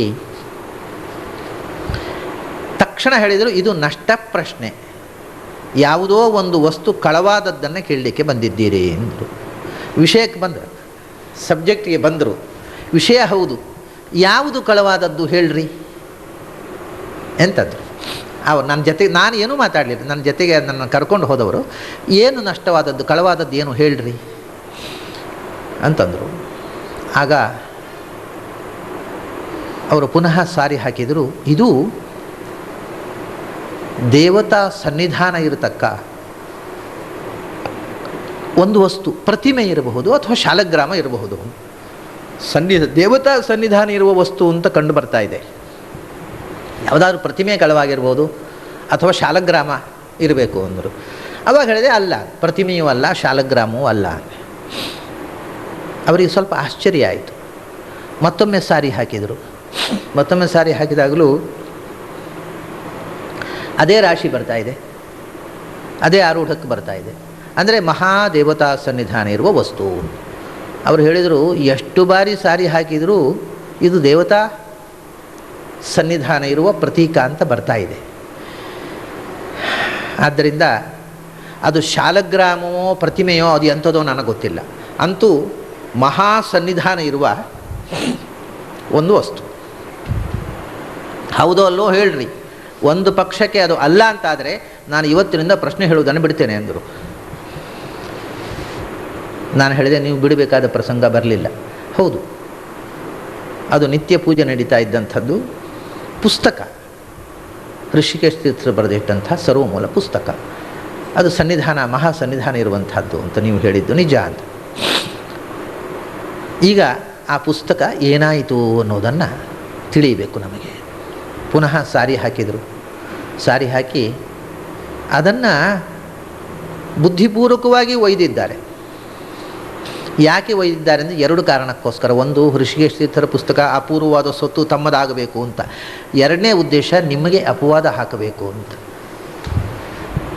ನಿಮ್ಮ ಮೇಲೆ ಅಸೂಯೆಯಿಂದ ಈ ಕೆಲಸ ನಡೆದಿದೆ, ಅದನ್ನು ಬುದ್ಧಿಪೂರ್ವಕವಾಗಿ ಒಯ್ದಿದ್ದಾರೆ. ನಾನು ಹೇಳಿದೆ ಅದೇನೋ ಆಯ್ತಲ್ಲ, ಒಯ್ದಿದ್ದಾರೆ, ಹೋಯಿತು. ಅದು ಎಲ್ಲಿದೆ, ಅದನ್ನು ಯಾರು ಒಯ್ದರು ಆ ಸುದ್ದಿ ನನಗೆ ಬೇಡ. ಯಾಕಂದರೆ ಯಾರು ಇಂಥವ್ರು ಒಯ್ದಿದ್ದಾರೆ, ಅವರ ಮೇಲೆ ದ್ವೇಷ, ಅವರ ಮೇಲೆ ಅಸಮಾಧಾನ, ಅದು ಯಾವುದೂ ಬೇಡ ನನಗೆ. ಯಾರು ಒಯ್ದಿದ್ದಾರೆ ಅನ್ನುವ ವಿವರವೇ ನನಗೆ ಬೇಡ. ಅದು ನನಗೆ ಬರಬೇಕು ಅಷ್ಟೇ, ಮರಳಿ ನನಗೆ ಬರಬೇಕು. ಏನು ಮಾಡಬೇಕು ಹೇಳಿ ಅಂತ ಪುನಃ ಸಾರಿ ಹಾಕಿದರು. ಸಾರಿ ಹಾಕಿ ಹೇಳಿದರು, ಇದನ್ನು ಕೊಂಡು ಹೋದವರಿಗೆ ಗುರುದೇವತಾ ಅನುಗ್ರಹ ಇಲ್ಲ, ಗುರುಗಳ ಅನುಗ್ರಹ, ಗುರು ಪ್ರಕೋಪ ಇದೆ, ದೇವತಾ ಪ್ರಕೋಪ ಇದೆ. ಕೊಂಡು ಹೋದವರಿಗೆ ಯಾವತ್ತೂ ಶ್ರೇಯಸ್ಸಾಗುವುದಿಲ್ಲ. ಮತ್ತು ನೀವು ಅದನ್ನು ಮನೆಯಿಂದ ಕಳ್ಕೊಂಡ್ರಿ ಅಂತ ನಿಮ್ಮ ಮೇಲೆ ಗುರುದೇವತಾ ಪ್ರಕೋಪ ಇರಬೇಕಿತ್ತಲ್ಲ, ಇಲ್ಲ, ನಿಮ್ಮ ಮೇಲೆ ಪೂರ್ಣ ಗುರುದೇವತಾ ಅನುಗ್ರಹ ಇದೆ. ಆದ್ದರಿಂದ ಕೊಂಡು ಹೋದವರಿಗೆ ದಕ್ಕುವುದಿಲ್ಲ. ಅದು ನಿಮ್ಮ ಬಳಿಗೆ ಬಂದೇ ತೀರ್ತದೆ. ಯಾರು ಕೊಂಡು ಹೋದರೂ ನಿಮ್ಮ ಬಳಿಗೆ ಬಾರದೆ ಅದು ಇನ್ನೊಬ್ಬರ ಮನೆಯಲ್ಲಿ ಉಳಿಯುವುದು ಸಾಧ್ಯ ಇಲ್ಲ. ಆಯಿತು, ಅದಕ್ಕೆ ಈಗ ನಾನು ಏನು ಮಾಡಬೇಕು ಅವ್ರ ಹತ್ರ ಕೇಳಿದೆ. ನಾನು ಏನು ಮಾಡಬೇಕು ಅದಕ್ಕೆ ಹೇಳಿದರು ಅವರು. ಅದೇ ಪುನಃ ಸಾರಿ ಹಾಕಿದರು, ನೀವು ಏನೂ ಮಾಡುವುದು ಬೇಡ, ನೀವು ಏನು ಮಾಡ್ತಾ ಇದ್ದೀರೋ ಅದರ ಬಗ್ಗೆ ಗುರುಗಳಿಗೆ, ದೇವತೆಗಳಿಗೆ ಪೂರ್ಣವಾದ ತೃಪ್ತಿ ಇದೆ. ಅಂದರೆ ನೀವು ಇನ್ನೇನೂ ಹೊಸತಾದಂಥ ಸಾಧನೆ ಅನುಷ್ಠಾನ ಅದಕ್ಕೋಸ್ಕರ ಮಾಡುವುದು ಬೇಡ. ಅದು ತನ್ನಷ್ಟಕ್ಕೆ ನಿಮ್ಮ ಮನೆ ಬಾಗಿಲಿಗೆ ಬರುತ್ತೆ. ನೀವು ನಿಶ್ಚಿಂತೆಯಿಂದ ಇರಿ ಅಂತ ಹೇಳಿದರು ಅವರು. ಈಗ ರಾಘವೇಂದ್ರ ಸ್ವಾಮಿಗಳು ಹೇಳಿದ್ದು ಇದೆಲ್ಲ ಒಂದಕ್ಕೊಂದು ಕೋಇನ್ಸಿಡೆನ್ಸ್ ಆಯಿತು. ಇಷ್ಟಾದರೂ 10 ವರ್ಷಗಳ ಕಾಲ ಪುಸ್ತಕ ಬರಲಿಲ್ಲ. ನಾನು ಮಧ್ವನವಮಿ ಮಾಡೋದು ನಿಲ್ಲಿಸಿ ಕೂತ್ಬಿಟ್ಟೆ ಆರಾಮವಾಗಿ. ಒಮ್ಮೆ ಏನಾಯಿತು ಅಂದರೆ, ಈ ಮಧ್ವನವಮಿ ಮನೆಯಲ್ಲಿ ಮಾಡದೇ ಇದ್ದರೂ ಪಲಿಮಾರು ಸ್ವಾಮಿಗಳು ಮಧ್ವನವಮಿ ಮಾಡ್ತಾರೆ, ಆ ಮಧ್ವನವಮಿ ಸಭೆಯಲ್ಲಿ ಭಾಗವಹಿಸ್ತಿದ್ದೆ, ಅದಕ್ಕೆಲ್ಲ ಹೋಗ್ತಿದ್ದೆ. ಮನೆಯಲ್ಲಿ ಮಧ್ವನವಮಿ ಆಚಾರ್ಯರ ಪೂಜೆ ಮಾಡಿ ಒಂದು ಬ್ರಾಹ್ಮಣಾರಾಧನೆ ಮಾಡ್ತಿದ್ದೆ, ಅದನ್ನೇ ನಿಲ್ಲಿಸಿಬಿಟ್ಟಿದ್ದೆ. ಒಮ್ಮೆ ಏನಾಯಿತು ಅಂದರೆ, ಈಗ ಕೆಲವು ವರ್ಷಗಳ ಕೆಳಗೆ ಪ್ರಯಾಗದಲ್ಲಿ ಮಧ್ವನವಮಿ ಉತ್ಸವ ಮಾಡಿದರು ಪಲಿಮಾರು ಸ್ವಾಮಿಗಳು. ಅದು ಯಾವ ವರ್ಷ ಅಂತ ನೆನಪಿಲ್ಲ, ನಿಮಗೆ ನೆನಪಿರಬಹುದು. ಪ್ರಯಾಗದಲ್ಲಿ ಮಾಡಿದರು. ಆ ವರ್ಷ ಪ್ರಯಾಗಕ್ಕೆ ಹೋಗಬೇಕು ಮಧ್ವನವಮಿ ಉತ್ಸವದಲ್ಲಿ ಭಾಗವಹಿಸಬೇಕಾದ್ರೆ. ಅಷ್ಟು ದೂರ ಯಾರು ಹೋಗ್ತಾರೆ ಅಂತ ನಾನು ಪ್ರಯಾಗಕ್ಕೆ ಮಧ್ವನವಮಿ ಉತ್ಸವಕ್ಕೆ ಹೋಗಲಿಲ್ಲ. ಆಗ ಇದ್ದಕ್ಕಿದ್ದಾಗ ಯೋಚನೆ ಬಂತು, ಮಧ್ವನವಮಿ ಸ್ವಾಮಿಗಳು ಸಭೆ ಮಾಡಿದಲ್ಲಿಗೂ ಹೋಗಲಿಕ್ಕಾಗ್ತಾ ಇಲ್ಲ, ಮನೆಯಲ್ಲೂ ಮಾಡ್ತಾ ಇಲ್ಲ. ಈ ವರ್ಷ ಮನೆಯಲ್ಲೇ ಮಧ್ವನವಮಿ ಉತ್ಸವ ಮಾಡಿಬಿಡೋಣ. ಇದು ಮರೆತು ಹೋಗಿದೆ ನನಗೆ. ಆ ಪುಸ್ತಕ ಬಾರದೆ ನಾನು ಮಧ್ವನವಮಿ ಆಚರಿಸುವುದಿಲ್ಲ ಅಂತ ಹೇಳಿ ಪ್ರತಿಜ್ಞೆ ಮಾಡಿದ್ದು ಮರೆತು ಹೋಗಿದೆ. ಈ ವರ್ಷ ಮಧ್ವನವಮಿ ಇಲ್ಲ ಅಂತ ಆಗುತ್ತಲ್ಲ, ಮನೆಯಲ್ಲಿ ಒಂದು ಸಣ್ಣ ಮಧ್ವನವಮಿ ಮಾಡೋಣ ಅಂತ ಮನಸ್ಸಿನಲ್ಲಿ ಯೋಚಿಸಿದೆ. ಯೋಚಿಸಿ ನನ್ನ ಆತ್ಮೀಯರಾದ ಕೆಲವರನ್ನು ಆವತ್ತು ಮಧ್ಯಾಹ್ನ ಭೋಜನಕ್ಕೆ ಕರೆದೆ. ನಾವು ಒಟ್ಟಿಗೆ ಮಧ್ವನವಮಿ ಒಟ್ಟಿಗೆ ಪ್ರಸಾದ ಸ್ವೀಕಾರ ಮಾಡೋಣ, ಇವತ್ತು ಒಂದು ಸಣ್ಣ ಪ್ರಮಾಣದಲ್ಲಿ ಮನೆಯಲ್ಲಿ ಮಧ್ವನವಮಿ ಆಚಾರ್ಯ ವಾಯಸ್ತುತಿ ಹೇಳಿ ಆಚಾರ್ಯ ಪೂಜೆ ಮಾಡಬೇಕು ಅಂತ ಸಂಕಲ್ಪ ಮಾಡಿದ್ದೇನೆ, ಮನೆಗೆ ಬನ್ನಿ. ಆಯಿತು, ಬರ್ತೇವೆ ಅಂದರು ಅವರು. ಆದರೆ ಈಗ ಏನಾಗಿದೆ ಅಂದರೆ, ಆಗಲೂ ಇದೇ ಪರಿಸ್ಥಿತಿ. ಮಧ್ವನವಮಿ ಸಣ್ಣ ಪ್ರಮಾಣದಲ್ಲಿ ಮಾಡಬೇಕು. ಮನೆಯಲ್ಲಿ ಕೆಲವು ನನ್ನ ಸ್ನೇಹಿತರನ್ನೆಲ್ಲ, ಆತ್ಮೀಯರನ್ನು, ಸ್ವಲ್ಪ ಈ ಅಧ್ಯಾತ್ಮದ ಪ್ರವೃತ್ತಿ ಇರುವ ಮಂದಿಯನ್ನು, ನನ್ನ ಬಳಗದವರನ್ನು ಕರೆದಿದ್ದೇನೆ. ಅಷ್ಟು ಜನಕ್ಕೆ ಆ ಮಧ್ಯಾಹ್ನ ಊಟದ ವ್ಯವಸ್ಥೆ ಆಗಬೇಕು ಕನಿಷ್ಠ. ಉಳಿದ ಖರ್ಚೆಲ್ಲ ಏನೂ ಇಲ್ಲ, ಆದರೆ ಅಷ್ಟು ಜನರಿಗೆ ಊಟದ ವ್ಯವಸ್ಥೆ ಆಗಬೇಕು. ಅಷ್ಟು ಮಂದಿಗೆ ಅಡಿಗೆ ಮಾಡುವುದು ನನ್ನ ಹೆಂಡತಿಗೆ ಸಾಧ್ಯವಿರಲಿಲ್ಲ. ಒಬ್ಬ ಅಡಿಗೆಯವರನ್ನು ಹೇಳಬೇಕು, ಒಂದು 10-20 ಜನ ಆದರೂ ಒಂದು ಅಡಿಗೆಯವರನ್ನು ಹೇಳಬೇಕು. ಅವಳು ಹೇಳಿದ್ದು, ನನಗೆ ಸ್ವಲ್ಪ ಕಷ್ಟ ಆಗಬಹುದು, ಆಮೇಲೆ ನನಗೆ ನೀವು ಅಡಿಗೆಯನ್ನು ಯಾರನ್ನ ಹೇಳಿದರೆ ಒಳ್ಳೆಯದಿತ್ತು, ನಮಗೆ ಅಷ್ಟು ದೊಡ್ಡ ಅಡಿಗೆ ಮಾಡಿ ಅಭ್ಯಾಸ ಇಲ್ಲ, ಕಡೆಗೆ ಸಾರಿಗೆ ಉಪ್ಪಿಲ್ಲ, ಹುಳಿಗೆ ಹುಳಿ ಇಲ್ಲ ಅಂತ ಆದರೂ ಆದೀತು, ನಮಗೆ ಚಿಕ್ಕ ಅಡಿಗೆ ಮಾತ್ರ ಮಾಡಿ ಗೊತ್ತು, ನೀವೊಂದು ಅಡಿಗೆಯವರನ್ನು 20 ಜನರ ಅಡಿಗೆ ಮಾಡಲಿಕ್ಕೆ ಅಡುಗೆಯನ್ನು ಹೇಳಿದರು. ಅದಕ್ಕೆ ಬೇಕಾದ ಸಾಮಾನು ಮತ್ತು ಒಂದು ಅಡುಗೆಯವರಿಗೆ ದುಡ್ಡು ಒಂದು 300-400 ರೂಪಾಯಿ ಒಳಗೆ ಆಗುವಂಥದ್ದು. ಅಷ್ಟೂ ಇರಲಿಲ್ಲ ನನ್ನ ಹತ್ರ ದುಡ್ಡು ಆವಾಗ. ತಮಾಷೆಯಿಂದ ನೀವು ಕೆಲವು ಸತ್ಯಗಳನ್ನ ಹೇಳ್ತೇನೆ, ನನ್ನ ಹತ್ರ ಆವಾಗ 300-400 ರೂಪಾಯಿಯೂ ಇರಲಿಲ್ಲ. ಆದರೆ ಆಗಬೇಕು ಅಂತ ತೀರ್ಮಾನ ಮಾಡಿದ್ದಾಯಿತು, ಏನು ಮಾಡಬೇಕು. ಆದರೆ ಒಂದು ಧೈರ್ಯ, ಅವತ್ತು ಏನು ಕಡೆ ಬಂದವರಿಗೆ ಒಂದು 5-10 ರೂಪಾಯಿ ದಕ್ಷಿಣೆ, ಎಲ್ಲ ಒಂದು 500 ರೂಪಾಯಿ ಖರ್ಚು. 500 ರೂಪಾಯಿ ಖರ್ಚಿಗೆ ಏನು ಮಾಡೋದು? ಏನು ಅರ್ಜೆಂಟಿಗೆ ಯಾರ ಥರ ತೊಗೊಳ್ಳೋದು. ಯಾರಾದರೂ ಕಡ ಕೇಳಿದರೆ ಕೊಡುವುದಿಲ್ಲ, ನೀನು ಅಪ್ರಾಮಾಣಿಕ ಅಂತ ಹೇಳಿರಲಿಲ್ಲ ಇಷ್ಟರವರೆಗೆ. ಅದರಿಂದ ಯಾರಾದರೂ ಒಂದು 500 ರೂಪಾಯಿ ಕಡ ತೊಗೊಳ್ಳೋದು, ಮಠದಲ್ಲೇ ಹೋಗಿ ಕಡ ತೊಗೊಳ್ಳೋದು, ಪೇಜಾರ್ ಮಠದಲ್ಲಿ ಹೋಗೋದು, ಅಲ್ಲೇ ಮಠದಲ್ಲಿ ಒಂದು 500 ರೂಪಾಯಿ ಕೊಟ್ಟರೆ ಮತ್ತೆ ಕೊಡ್ತೇನೆ, ಏನಾದರೂ ಆಗುತ್ತೆ, ಇಲ್ಲ ಅಂಗಡಿಯಿಂದ ಸಾಮಾನು ತರೋದು ಮತ್ತೆ ಕೊಡ್ತೇನೆ ಅನ್ನೋದು, ಯಾರೂ ಕೊಡೋಲ್ಲ ಅಂತ ಅನ್ನೋದಿಲ್ಲ. ಆ ಸ್ಥಿತಿ ಇಲ್ಲ ದೇವರ ದಯದಿಂದ ಅಂತ ಧೈರ್ಯವಾಗಿ ಕೂತೇನೆ. ಇದಕ್ಕೆ ಪುನಃ ಇದು ಮಧ್ವನವಿ 1 ವಾರ ಇದೆ. 1 ವಾರ ಇದ್ದಾಗ ನಾನು ಆವಾಗ ಮಣಿಪಾಲದಲ್ಲಿ ಉದಯವಾಣಿಯಲ್ಲಿ ಸಾಪ್ತಾಹಿಕ ಸಂಪಾದಕನಾಗಿದ್ದೆ, ಮ್ಯಾಗಝಿನ್ ಎಡಿಟರ್.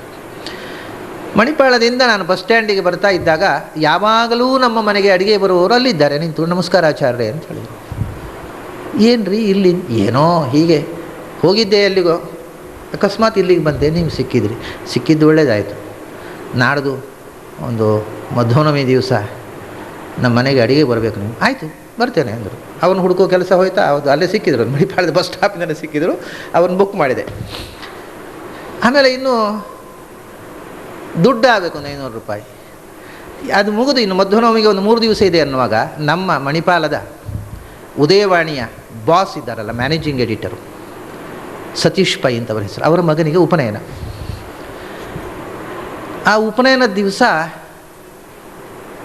ನನ್ನನ್ನು ಕರೆದು ಹೇಳಿದರು, ಹುಡುಗನಿಗೆ ಬ್ರಹ್ಮೋಪದೇಶ ಆದಮೇಲೆ ಗಾಯತ್ರಿ ಬಗ್ಗೆ ಒಂದು ಅರ್ಧ ಗಂಟೆ ನೀವು ಪ್ರವಚನ ಮಾಡಬೇಕು ಅಂತ ಹೇಳಿದರು.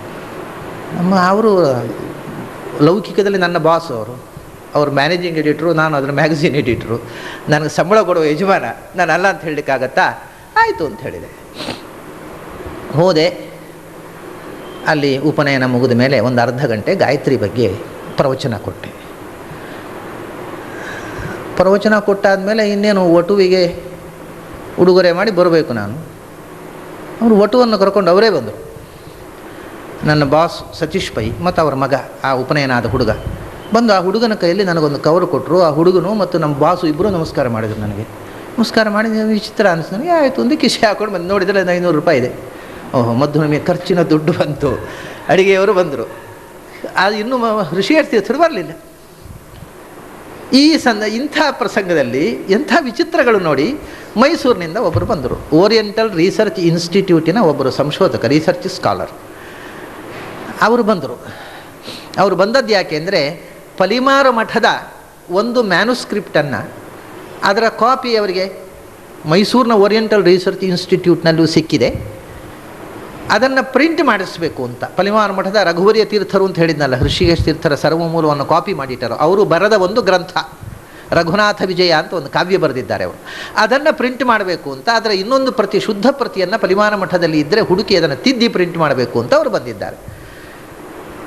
ಸರಿ, ಮನೆಗೆ ಬಂದರು. ಅಲ್ಲಿ ORIಯ ಡೈರೆಕ್ಟ್ರು ಆವಾಗ ಸಿದ್ಧವೀರಪ್ಪ ಅಂತ ಏನೋ ಇದ್ದರು. ಅವರೊಂದು ಲೆಟ್ರ್ ಕೊಟ್ಟಿದ್ದರು, ಇವ್ರಿಗೆ ಸ್ವಲ್ಪ ನೆರವು ಮಾಡಿ ಅಂತ, ಮ್ಯಾನುಸ್ಕ್ರಿಪ್ಟನ್ನು ನೋಡಿ ಪಾಠಗಳನ್ನು ತಿದ್ದಿಕೊಡಿ ಅಂತ. ಅವರನ್ನು ಕರ್ಕೊಂಡು ಪಲಿಮಾರು ಮಠಕ್ಕೆ ಬಂದೆ, ಆ ರಘುನಾಥ ವಿಜಯ ಪುಸ್ತಕ ನೋಡಲಿಕ್ಕೋಸ್ಕರ. ಆ ಮ್ಯಾನುಸ್ಕ್ರಿಪ್ಟ್ಗಳು ಇಡುವಂಥ ಒಂದು ಕೋಣೆ.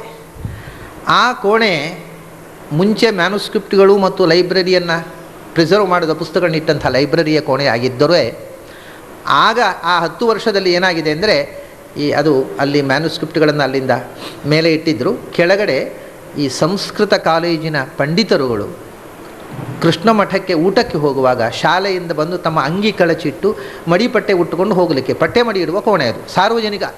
ಅದಕ್ಕೆ ಬೀಗ ಈಗ ಏನೂ ಇರಲಿಲ್ಲ. ಅವು ಬರೋದು, ಅಂಗಿ ಕಳಚೋದು, ಪಟ್ಟೆ ಮಡಿ ಉಟ್ಕೊಂಡು ಚೌಕಿ ಹೋಗೋದು, ಚೌಕಿ ಊಟ ಮಾಡ್ಕೊಂಡು ಬಂದು ಪುನಃ ಪಟ್ಟೆ ಮಡಿಯಲ್ಲಿಟ್ಟು ಅಂಗಿ ಹಾಕ್ಕೊಂಡು ಶಾಲೆಗೆ ಹೋಗೋದು. ಹೀಗೆ ಅದು ಎಲ್ಲರೂ ಅಂಗಿ ಕಳಚಿ ಇಟ್ಟು ಪಟ್ಟೆ ಮಡಿ ಉಟ್ಟುಕೊಳ್ಳುವ ಬಹಿರಂಗ ಕೋಣೆಯಾಗಿತ್ತದು. ಹಿಂದೆ ಅದು ಲಾಕ್ ಆಗಿತ್ತು, ಪುಸ್ತಕ ಲೈಬ್ರರಿ. ಸರಿ, ಆ ಕೋಣೆಗೆ ಕರ್ಕೊಂಡು ಹೋಗಿ ಆ ಪುಸ್ತಕಗಳ ಮ್ಯಾನುಸ್ಕ್ರಿಪ್ಟ್ಗಳನ್ನು ಒಂದೊಂದೇ, ನನಗೆ ರಘುನಾಥ ವಿಜಯ ನಾನು ನೋಡಿದ್ದೆ, ನನಗೆ ಆ ಪುಸ್ತಕದ ಪರಿಚಯ ಇದೆ, ಅದನ್ನು ಹುಡುಕಿ ಕೊಡ್ತೇನೆ ಅಂತ ಧೈರ್ಯವಾಗಿ ಕರ್ಕೊಂಡು ಹೋದೆ. ಎಲ್ಲ ಪುಸ್ತಕಗಳನ್ನು ಒಂದು ದಿವಸ ಇಡೀ ಹುಡುಕಿದೆ. ಮುಕ್ಕಾಲಂಶ ಪುಸ್ತಕಗಳನ್ನು ನೋಡಿದ್ದಾಯಿತು, ರಘುನಾಥ ವಿಜಯ ಪುಸ್ತಕ ಸಿಗ್ತಾ ಇಲ್ಲ. ಈ ಪುಸ್ತಕ ಬಹಳ ತೊಂದರೆ ಕೊಡ್ತಾ ಇದೆಯಲ್ಲ ಏನು ಅಂತ, ಇವತ್ತು ಸಿಗ್ತಾ ಇಲ್ಲ, ನಾಳೆ ನೋಡೋಣ ಅಂತ ಬೆಳಗಿನ ಸಂಜೆ ತನಕ ಹುಡುಕಿ ಎಲ್ಲ ಪುಸ್ತಕ ನೋಡಿದ್ದಾಯಿತು, ರಘುನಾಥ ವಿಜಯ ಸಿಗಲಿಲ್ಲ. ಅದರ ನಂತರ ಮರುದಿವಸ ಬೆಳಿಗ್ಗೆ ಮನೆಗೆ ಬಂದರವರು, ಅವತ್ತು ಪುನಃ ಕರ್ಕೊಂಡು ಪುನಃ ಪುಸ್ತಕಗಳನ್ನು ನೋಡಿದೆ. ಅಲ್ಲಿ ಇರುವ ಆಲ್ಮೋಸ್ಟ್ ಎಲ್ಲ ಮ್ಯಾನುಸ್ಕ್ರಿಪ್ಟ್ಗಳನ್ನೂ ನೋಡಿ ಆಯಿತು. ಮಧ್ಯಾಹ್ನ ತನಕ ರಘುನಾಥ ವಿಜಯ ಸಿಗಲಿಲ್ಲ. ಇಷ್ಟು ಅಂದರೆ ರಘುನಾಥ ವಿಜಯ ನಾನೇ ನೋಡಿದ್ದು, ಅಲ್ಲಿ ಮ್ಯಾನುಸ್ಕ್ರಿಪ್ಟ್ ನನಗೆ ಪರಿಚಯ ಇದೆ, ಅದು ಸಿಗ್ತಾ ಇಲ್ಲ. ಅಲ್ಲಿ ಏನು ಮಾಡಿದ್ರು, 1.5 ದಿವಸ ಹುಡುಕಿದ್ರು, ಪುಸ್ತಕ ಸಿಗ್ತಾ ಇಲ್ಲ. ಆವಾಗ ನಾನು ಅಲ್ಲಿ ಒಂದು ಮಂಚ ಇದೆ, ಆ ಮಂಚ ನೆಲದಿಂದ 1.5 ಗೇಣು ಎತ್ತರ ಅಷ್ಟೇ. ಈ ಎಲ್ಲ ಮಂಚಗಳಷ್ಟು ಹೈಟ್ ಇಲ್ಲ, ಸುಮ್ಮನೆ 9-10 ಇಂಚು ಎತ್ತರ ಇರ್ಬೋದು ನೆಲದಿಂದ, ಅಂಥ ಮಂಚ ಅದು. ಆ ಮಂಚದಲ್ಲಿ ಕೂತವನು 1.5 ದಿವಸ ಪುಸ್ತಕ ಹುಡುಕಿ ಆ ಮಂಚದ ಬದಿಯಲ್ಲಿ ಕೂತವನು ಹೀಗೆ ತಲೆ ಕೈ ಇಟ್ಟುಕೊಂಡು, ಹೀಗಾಯ್ತಲ್ಲಪ್ಪ ಪುಸ್ತಕ ಹುಡುಕಿದರೆ ಪುಸ್ತಕ ಸಿಗುವುದಿಲ್ಲ ಏನು ಅಂತ ಹೀಗೆ ತಲೆ ಕೈ ಇಟ್ಟುಕೊಂಡು ಬಗ್ಗಿ ಕೂತಾಗ ಆ ಮಂಚದ ಅಡಿಯಲ್ಲಿ ಒಂದು ತಾಡ್ವಾಲೆ ಪುಸ್ತಕದ ತುದಿ ಕಂಡಿತು. ಅದು ಆ ಮಂಚದ ಅಡಿಯಲ್ಲಿ ಕಸ ಗುಡಿಸದೆ ಕಸ ಡಂಪ್ ಮಾಡಿದ್ದಾರೆ. ಆ ಕಸದ ಒಟ್ಟಿಗೆ ಒಳಗಿನಿಂದ ತಳ್ಳಿ ಒಂದು ತಾಡ್ವಾಲೆ ಇದೇನು ತಾಡ್ವಾಲೆ ಪುಸ್ತಕ ಅಂತ ಎಳೆದರೆ ಋಷಿಕೇಶ ತೀರ್ಥರ ಪುಸ್ತಕ ಇದೆ ಅಲ್ಲಿ. ಬೇಗ ಅದನ್ನು ತೊಗೊಂಡೆ ಮನೆ ಕೊಂಡು ಹೋಗಿಟ್ಟೆ. ಮತ್ತೆ ನೋಡೋಣ ನಿಮ್ಮ ಪುಸ್ತಕ ಅಂತ ಹೇಳ್ಕೊಂಡು ಹೋದೆ. ಸಾಯಂಕಾಲ ಬಂದೆ. ರಘುನಾಥ ವಿಜಯ ಹುಡುಕಿ ಕೊಡಬೇಕಲ್ಲ ಮೈಸೂರಿನ ORI ಅವರಿಗೆ. ಸಾಯಂಕಾಲ ಬಂದು ಸುಮ್ಮನೆ ಆಮೇಲೆ ಯಾವ ಪುಸ್ತಕ ಏನು ಹುಡುಕಿ ಸೋತದ್ದು, ಸುಮ್ಮನೆ ಕೈ ಹಾಕಿದೆ. ಯಾವುದೋ ಒಂದು ಪುಸ್ತಕ ತೆಗೆದರೆ ರಘುನಾಥ ವಿಜಯ. ಅಂದರೆ ಋಷಿಕೇಶ ತೀರ್ಥರ ಪುಸ್ತಕ ಸಿಗಬೇಕಾಗಿದ್ದರೆ ನಾನು ಆ ಮಂಚದ ಅಡಿ ನೋಡಬೇಕು. ಅಡಿಯಲ್ಲಿ ತಳ್ಳಿ ಇಟ್ಟಿದ್ದಾರೆ. ಅದನ್ನು ಕೊಂಡು ಹೋದವರು ಅದನ್ನು ಆ ಕಸದ ರಾಶಿಯಲ್ಲಿ ಡಂಪ್ ಮಾಡಿ ಆ ಮಂಚದ ಅಡಿಯಲ್ಲಿ ತಳ್ಳಿದ್ದಾರೆ. ಅದು ಎಷ್ಟು ವರ್ಷದಿಂದ ಅಡಿಯಲ್ಲಿ ತಳ್ಳಿಟ್ಟಿದ್ದಾರೋ ಗೊತ್ತಿಲ್ಲ, ಯಾಕಂದ್ರೆ ನೋಡಿಯೇ ಇಲ್ಲ ಯಾರೂ ಕೂಡ. ದಿನಾ ಪಟ್ಟೆ ಮಡಿ ಉಡ್ಲಿಕ್ಕೆ ಹೋಗ್ತಾರೆ, ಪಟ್ಟೆ ಮಡಿ ಆಯಿತು ಇವರಾಯಿತು, ಅದನ್ನು ನೋಡಿಯೇ ಇಲ್ಲ ಯಾರು. ಅದು ನನ್ನ ಕಣ್ಣಿಗೆ ಬೀಳಬೇಕಾಗಿದ್ದು ನಾನು ಬಗ್ಗೆ ನೋಡಬೇಕಿತ್ತು. ಅದಕ್ಕೆ ಋಷಿಕೇಶ ತೀರ್ಥರ ಪುಸ್ತಕ ನೀನು ನೋಡೋ ತನಕ ನಿನಗೆ ರಘುನಾಥ ವಿಜಯ ಕಾಣೋದಿಲ್ಲ ಅಂತ ಬೇಸರದಿಂದ ಬಗ್ಗಿ ಕೂತರೆ ಋಷಿಕೇಶ ತೀರ್ಥರ ಪುಸ್ತಕ ಸಿಕ್ಕಿತು. ಅದನ್ನು ಮನೆಗೆ ಹಿಡ್ಕೊಂಡು ಹೋಗಿಟ್ಟೆ. ಬಂದ ತಕ್ಷಣ ರಘುನಾಥ ವಿಜಯ ಪುಸ್ತಕ ಸಿಕ್ಕಿತು. ಅವರು ORI ಅವರು ಬಂದ ಕೆಲಸ ಆಯಿತು. ಅವರ ಪುಸ್ತಕವನ್ನು ಅದನ್ನು ಶೋಧನೆ ಮಾಡಿ ಎಡಿಟ್ ಮಾಡಿಕೊಟ್ಟೆ. ತಕ್ಷಣ ಸ್ವಾಮಿಗಳಿಗೆ ಫೋನ್ ಮಾಡಿದೆ, ಪುಸ್ತಕ ಸಿಕ್ಕಿದೆ ಅಂತ. ಈ ಸುದ್ದಿ ಕೇಳಿದ ತಕ್ಷಣ ಕೂಡ ಕೆಲವು ಪಂಡಿತರು ಕಮೆಂಟ್ ಮಾಡಿದ್ರು, ಗಜೋಪಿ ಮಿಥ್ಯಾ ಪಲಾಯನಮಪಿ ಮಿಥ್ಯಾ ಅಂತ. ಪುಸ್ತಕ ಬಿಸಾಡಿ ಹೊಡೆದಿದ್ದು ಸುಳ್ಳು, ಸಿಕ್ಕಿದ್ದು ಸುಳ್ಳು, ಒಂದು ದೊಡ್ಡ ನಾಟಕ ಮಾಡ್ತಾನೆ ಬನ್ನಂಜೆ ಅಂತ ಹೇಳಿದರು. ಅವರಿಗೆ ಏನು ಮಾಡಿದರೂ ಆಕ್ಷೇಪ ಮಾಡುವ ಸ್ವಭಾವದವರು. ಅಂತೂ ಪುಸ್ತಕ ಸಿಕ್ಕಿತು ಅಂತ ನಾನು ಪೇಜಾರ ಸ್ವಾಮಿಗಳಿಗೆ ಫೋನ್ ಮಾಡಿದೆ. ದೊಡ್ಡ ಪರಿಮಾರ ಸ್ವಾಮಿಗಳಾಗ ಮದ್ರಾಸ್ನಲ್ಲಿ ಇದ್ದರು. ಕೃಷ್ಣ ಭಟ್ರ ಮನೆಯಲ್ಲಿ ಅವರಿಗೆ ಆವತ್ತು ಭಿಕ್ಷೆ ಇತ್ತು. ಅವರಿಗೆ ಫೋನ್ ಮಾಡಿದರು. ದೊಡ್ಡ ಬಲಮಾನ ಸ್ವಾಮಿಗಳು ಬಂದ ತಕ್ಷಣ ಒಂದು ಮಾತು ಹೇಳಿದರು. ಏನು ಅಂದರೆ, ಆ ಗ್ರಂಥ ಎಲ್ಲಿ ಹೋದರೂ ಅಲ್ಲಿ ಶ್ರೀಕರ ಸಂಪತ್ಕರ ಅಂತ, ಶ್ರೀಕರೋಯಂ ಗ್ರಂಥ ಅಂತ ನ್ಯಾಯಸುಧಾದಲ್ಲಿ ಜಯತೀರ್ಥರು ಆಚಾರ್ಯರ ಗ್ರಂಥಕ್ಕೆ ಶ್ರೀಕರೋಯಂ ಗ್ರಂಥ ಅಂತ ಹೇಳಿದ್ದಾರೆ ಅನುವ್ಯಾಖ್ಯಾನಕ್ಕೆ. ಆ ಅನುವ್ಯಾಖ್ಯಾನವನ್ನು ಬರೆದಿಟ್ಟು ಆ ಪುಸ್ತಕ ಶ್ರೀಕರ ಅಂತ ಅನ್ನೋದು ಪರಿಮಾನ ಮಠದ ಪರಂಪರೆ. ಆದ್ದರಿಂದ ಅಂಥ ಶ್ರೀಕರವಾದ ಗ್ರಂಥವನ್ನು ನೀವು ಮಠದಿಂದ ಬನ್ನಂಜಿಯವರ ಮನೆಗೆ ಯಾಕೆ ಕೊಟ್ರಿ ಅಂತ ಹಿಂದಿನ ಸ್ವಾಮಿಗಳನ್ನು ಆಕ್ಷೇಪ ಮಾಡಿದ್ದನ್ನು ಹೇಳಿದ್ದೆ. ಪರಿಮಾನ ಸ್ವಾಮಿಗಳು ಉಡುಪಿಗೆ ಬಂದಾಗ ಹೇಳಿದರು, ಅಪ್ಪ ಋಷಿಕೇಶ ತೀರ್ಥರ ಪುಸ್ತಕ ಶ್ರೀಕರ ಅನ್ನೋದು ಪುರವಾಯಿತು ಅಂದರು. ಯಾಕೆ ಸ್ವಾಮಿ? ಏನಿಲ್ಲ, ಪುಸ್ತಕ ಸಿಕ್ಕಿತು ಅಂತ ನಿನ್ನಿಂದ ಮೆಸೇಜ್ ಬಂದ ತಕ್ಷಣ ಕಡಂದಲ್ಲಿ ಕೃಷ್ಣ ಭಟ್ರು 1 ಲಕ್ಷ ರೂಪಾಯಿ ಕಾಣಿಕೆ ಇಟ್ರಪ್ಪ ಅಂದರು. ಆಗಲಿ, ದುಡ್ಡು ಸಿಕ್ಕಿದ ಮೇಲೆ ಆದರೂ ಋಷಿಕೇಶ ತೀರ್ಥರ ಮಹಿಮೆ ಗೊತ್ತಾಗುವ ಹಾಗಾಯ್ತಲ್ಲ ನಮ್ಮ ಜನರಿಗೆ. ಯಾಕಂದರೆ ನಮಗೆ ಮಹಿಮೆ ಗೊತ್ತಾಗಬೇಕಾದ್ರೆ ದುಡ್ಡಿನ ಮೂಲಕವೇ, ಆ ಗ್ರಂಥದ ಬೇರೆ ಮಹತ್ವ. ದುಡ್ಡು ಸಿಕ್ಕಿತು ಅನ್ನೋದ್ರಿಂದ ಆದರೂ ಗ್ರಂಥದ ಮಹತ್ವ ಗೊತ್ತಾಯ್ತಲ್ಲ, ಸಂತೋಷ ಅಂತ ಹೇಳಿ ಆ ಪುಸ್ತಕವನ್ನು ಮತ್ತೆ ಮಠಕ್ಕೆ ಒಪ್ಪಿಸಿದೆ. ಈ ತಮಾಷೆ ಏನು ಬಂತು ಅಂದರೆ, ಆ ಪುಸ್ತಕ ಸಿಕ್ಕಿದ್ದು ಯಾವಾಗ? ಆ ಪುಸ್ತಕ ಇಡೀ ಅಡಿಯಲ್ಲಿ ಅದು ಮಧ್ವನವಮಿಗಿಂತ 3-4 ದಿವಸದ ಮೊದಲು. ತಕ್ಷಣ ಅದನ್ನು ಮನೆ ಹಿಡ್ಕೊಂಡು ಹೋದೆ. ಅಂದರೆ ನಾನು ಮಧ್ವನವಮಿ ಆಚರಣೆ ಪುಸ್ತಕ ಇಲ್ಲದೆ ಮಾಡುವುದಿಲ್ಲ ಅಂತ ಪ್ರತಿಜ್ಞೆ ಮಾಡಿದ್ನಲ್ಲ, ಅದನ್ನು ಈಡೇರಿಸಬೇಕಾಗಿತ್ತು ಅವರಿಗೆ, ಆಚಾರ್ಯರಿಗೆ. ಮಧ್ವನವಮಿ ದಿವಸ ಪುಸ್ತಕ ಬಂದಿದೆ ಮನೆಗೆ ಊಟಕ್ಕೆ ಬಂದವರಿಗೆಲ್ಲ ಬಹಳ ಆಶ್ಚರ್ಯ. ಅಲ್ಲ, ಇವತ್ತು ನೀವು ಮಧ್ವನವಮಿ ಈ ಪುಸ್ತಕ ಎಲ್ಲಿಂದ ಬಂತು? ಪುಸ್ತಕ ಬಿಸಾಡಿ ಹೋಗಿದೆ ಅಂತ ಹೇಳಿದ್ರೆ ಅದನ್ನು ಇಟ್ಕೊ. ಯಾರಿಗೂ ಅವತ್ತು ಹೊಸ್ತು ಮನೆಗೆ ಬಂದ ಮೇಲೆ ನೋಡಿದಾಗ ಎಲ್ಲರಿಗೂ ವಿಸ್ಮಯ, ಆ ಪುಸ್ತಕ ಎಲ್ಲಿಂದ? ಅದೆಲ್ಲ ಕಥೆ ಮತ್ತೆ ಹೇಳ್ತೇನೆ. ಇವತ್ತು ಆಚಾರ್ಯ ಪೂಜೆ ಆಗಲಿ, ಸಂತೋಷವಾಗಿ ಊಟ ಮಾಡೋಣ ಅಂತಂದೆ. ಅವತ್ತು ಮಧ್ವನವಮಿಯನ್ನು ಸಂತೋಷವಾಗಿ 500 ರೂಪಾಯಿ ಸತೀಶ್ ಪೈಗಳು ಕೊಟ್ಟರು ಅವತ್ತಿನ ಖರ್ಚಿಗೆ. ಅಡುಗೆಯವರು ಮಡಿಪಾಳದ ಸಿಕ್ಕಿ ಬಂದರು. ಋಷಿಕೇಶ ತೀರ್ಥರ ಪುಸ್ತಕ ಬಂತು, ಇನ್ನೇನಾಗಬೇಕು? ಹೀಗೆ ನಾನು ಎಣಿಸಿದಂತೆಯೇ ಮಾಡಿಬಿಟ್ರು. ಅದು ಬಾರದೆ ಮಧ್ವನವಮಿ ಮಾಡುವುದಿಲ್ಲ ಅಂತ ಪ್ರತಿಜ್ಞೆ ಮಾಡಿದೆ. ಆದರೆ ಅದು ಬರುವ ಮುಂಚೆ ಮಧ್ವನವಮಿ ಮಾಡುವ ಅಂತ ಸಂಕಲ್ಪ ಮಾಡಿದೆ. ಅದು ಮಧ್ವನವಮಿ ದಿವಸ ಪುಸ್ತಕ ಮನೆಗೆ ಬಂತು. ಈ ರೀತಿ ಇಷ್ಟೆಲ್ಲ ವಿಚಿತ್ರ ಪವಾಡಗಳನ್ನು ಮಾಡಿದ ಪುಸ್ತಕ ಅದು. ಇಷ್ಟು ಕಥೆ ಯಾಕೆ? ಆ ಪುಸ್ತಕದಲ್ಲಿ ಇರುವ ಸ್ತೋತ್ರ ಇದು. ಅಂಥ ಅಸಾಧಾರಣವಾದ ಶಕ್ತಿಯನ್ನು ಮಹಾ ಸನ್ನಿಧಾನ ಪಾತ್ರವಾದ ಆಚಾರ್ಯರ ಸಾಕ್ಷಾತ್ ಪ್ರತೀಕವಾಗಿರತಕ್ಕಂಥ ಏಕಮಾತ್ರ ಪುಸ್ತಕ ಇವತ್ತು ಪ್ರಪಂಚದಲ್ಲಿರುವುದು. ಆ ಪುಸ್ತಕದಲ್ಲಿ ಇರುವ ಸ್ತೋತ್ರ. ಅದರ ನಂತರ ಅದನ್ನು ಕಂಡು ರಘುರತ್ನ ತೀರ್ಥರು ಮತ್ತು ರಘುವರಿಯ ತೀರ್ಥರು ಪ್ರತಿ ತೆಗೆದಿಟ್ಟಂಥ ಸ್ತೋತ್ರ. ಆದ್ದರಿಂದ ಇದು ಎಲ್ಲಿ ಬಳಕೆ ಇರಲಿ ಇಲ್ಲದೇ ಇರಲಿ, ಇದು ಬಹಳ ಮಹತ್ವದ ಸ್ತೋತ್ರ. ನನಗೆ, ನನ್ನ ಪಾಲಿಗೆ ಇದು ಬಹಳ ಮಹತ್ವದ ಸ್ತೋತ್ರ. ಈ ಸ್ತೋತ್ರದಲ್ಲಿ ಆಚಾರ್ಯರು ಬಹಳ ಅಪೂರ್ವವಾದ ಅರ್ಥಗಳನ್ನು ಹೇಳಿದ್ದಾರೆ. ನನಗೆ ಇನ್ನೂ ಒಂದು ಸಂಶಯ ಇದೆ, ಈ ಸ್ತೋತ್ರದಲ್ಲಿ ಈಗ ಸಿಕ್ಕಿರುವಂಥದ್ದು ಅಪೂರ್ಣವೋ ಅಂತ. ಯಾಕೆ ಅಂದರೆ ಶ್ಲೋಕ ಸಂಖ್ಯೆಯಲ್ಲಿ 15 ಶ್ಲೋಕ ಇದೆ. ಇದು ಒಂದು ಅರ್ಧ ಶ್ಲೋಕ ಎಲ್ಲಿಯಾದರೂ ಪ್ರತಿ ತೆಗೆಯುವಾಗ ಬಿಟ್ಟು ಹೋಗಿದೆಯೋ, 16 ಶ್ಲೋಕ ಇತ್ತೋ, ಯಾಕೆಂದರೆ ಎಲ್ಲ ಹರಿದು ಹೋಗಿದೆ ಅಂತ ಹೇಳಿದ್ದಾರೆ. ಶುದ್ಧವಾದ ಮೂಲಪ್ರತಿ ಸಿಗದೇ ಇದ್ದದ್ರಿಂದ ಈಗ ನಮಗೆ ಸಿಕ್ಕಿದ್ದರಲ್ಲಿಯೂ ಇನ್ನು ಅರ್ಧ ಶ್ಲೋಕ ಅನ್ನೋದು ಲುಪ್ತವಾಗಿದೆಯೋ ಏನೋ ಗೊತ್ತಿಲ್ಲ. ಅಥವಾ 15 ಶ್ಲೋಕವನ್ನೇ ಆಚಾರ್ಯರು ಬರೆದಿರಬಹುದು, ಅದರ ಬಗ್ಗೆ ಏನೂ ಗೊತ್ತಿಲ್ಲ. ನಮಗೆ ಸಿಕ್ಕಿರೋದು 15 ಶ್ಲೋಕ. ಅಂದರೆ ಇದನ್ನು ಯಾವಾಗಲೂ 15 ಶ್ಲೋಕ ಅಂತ ಹೇಳುವ ಕಟ್ಟಲೇ ಇಲ್ಲ.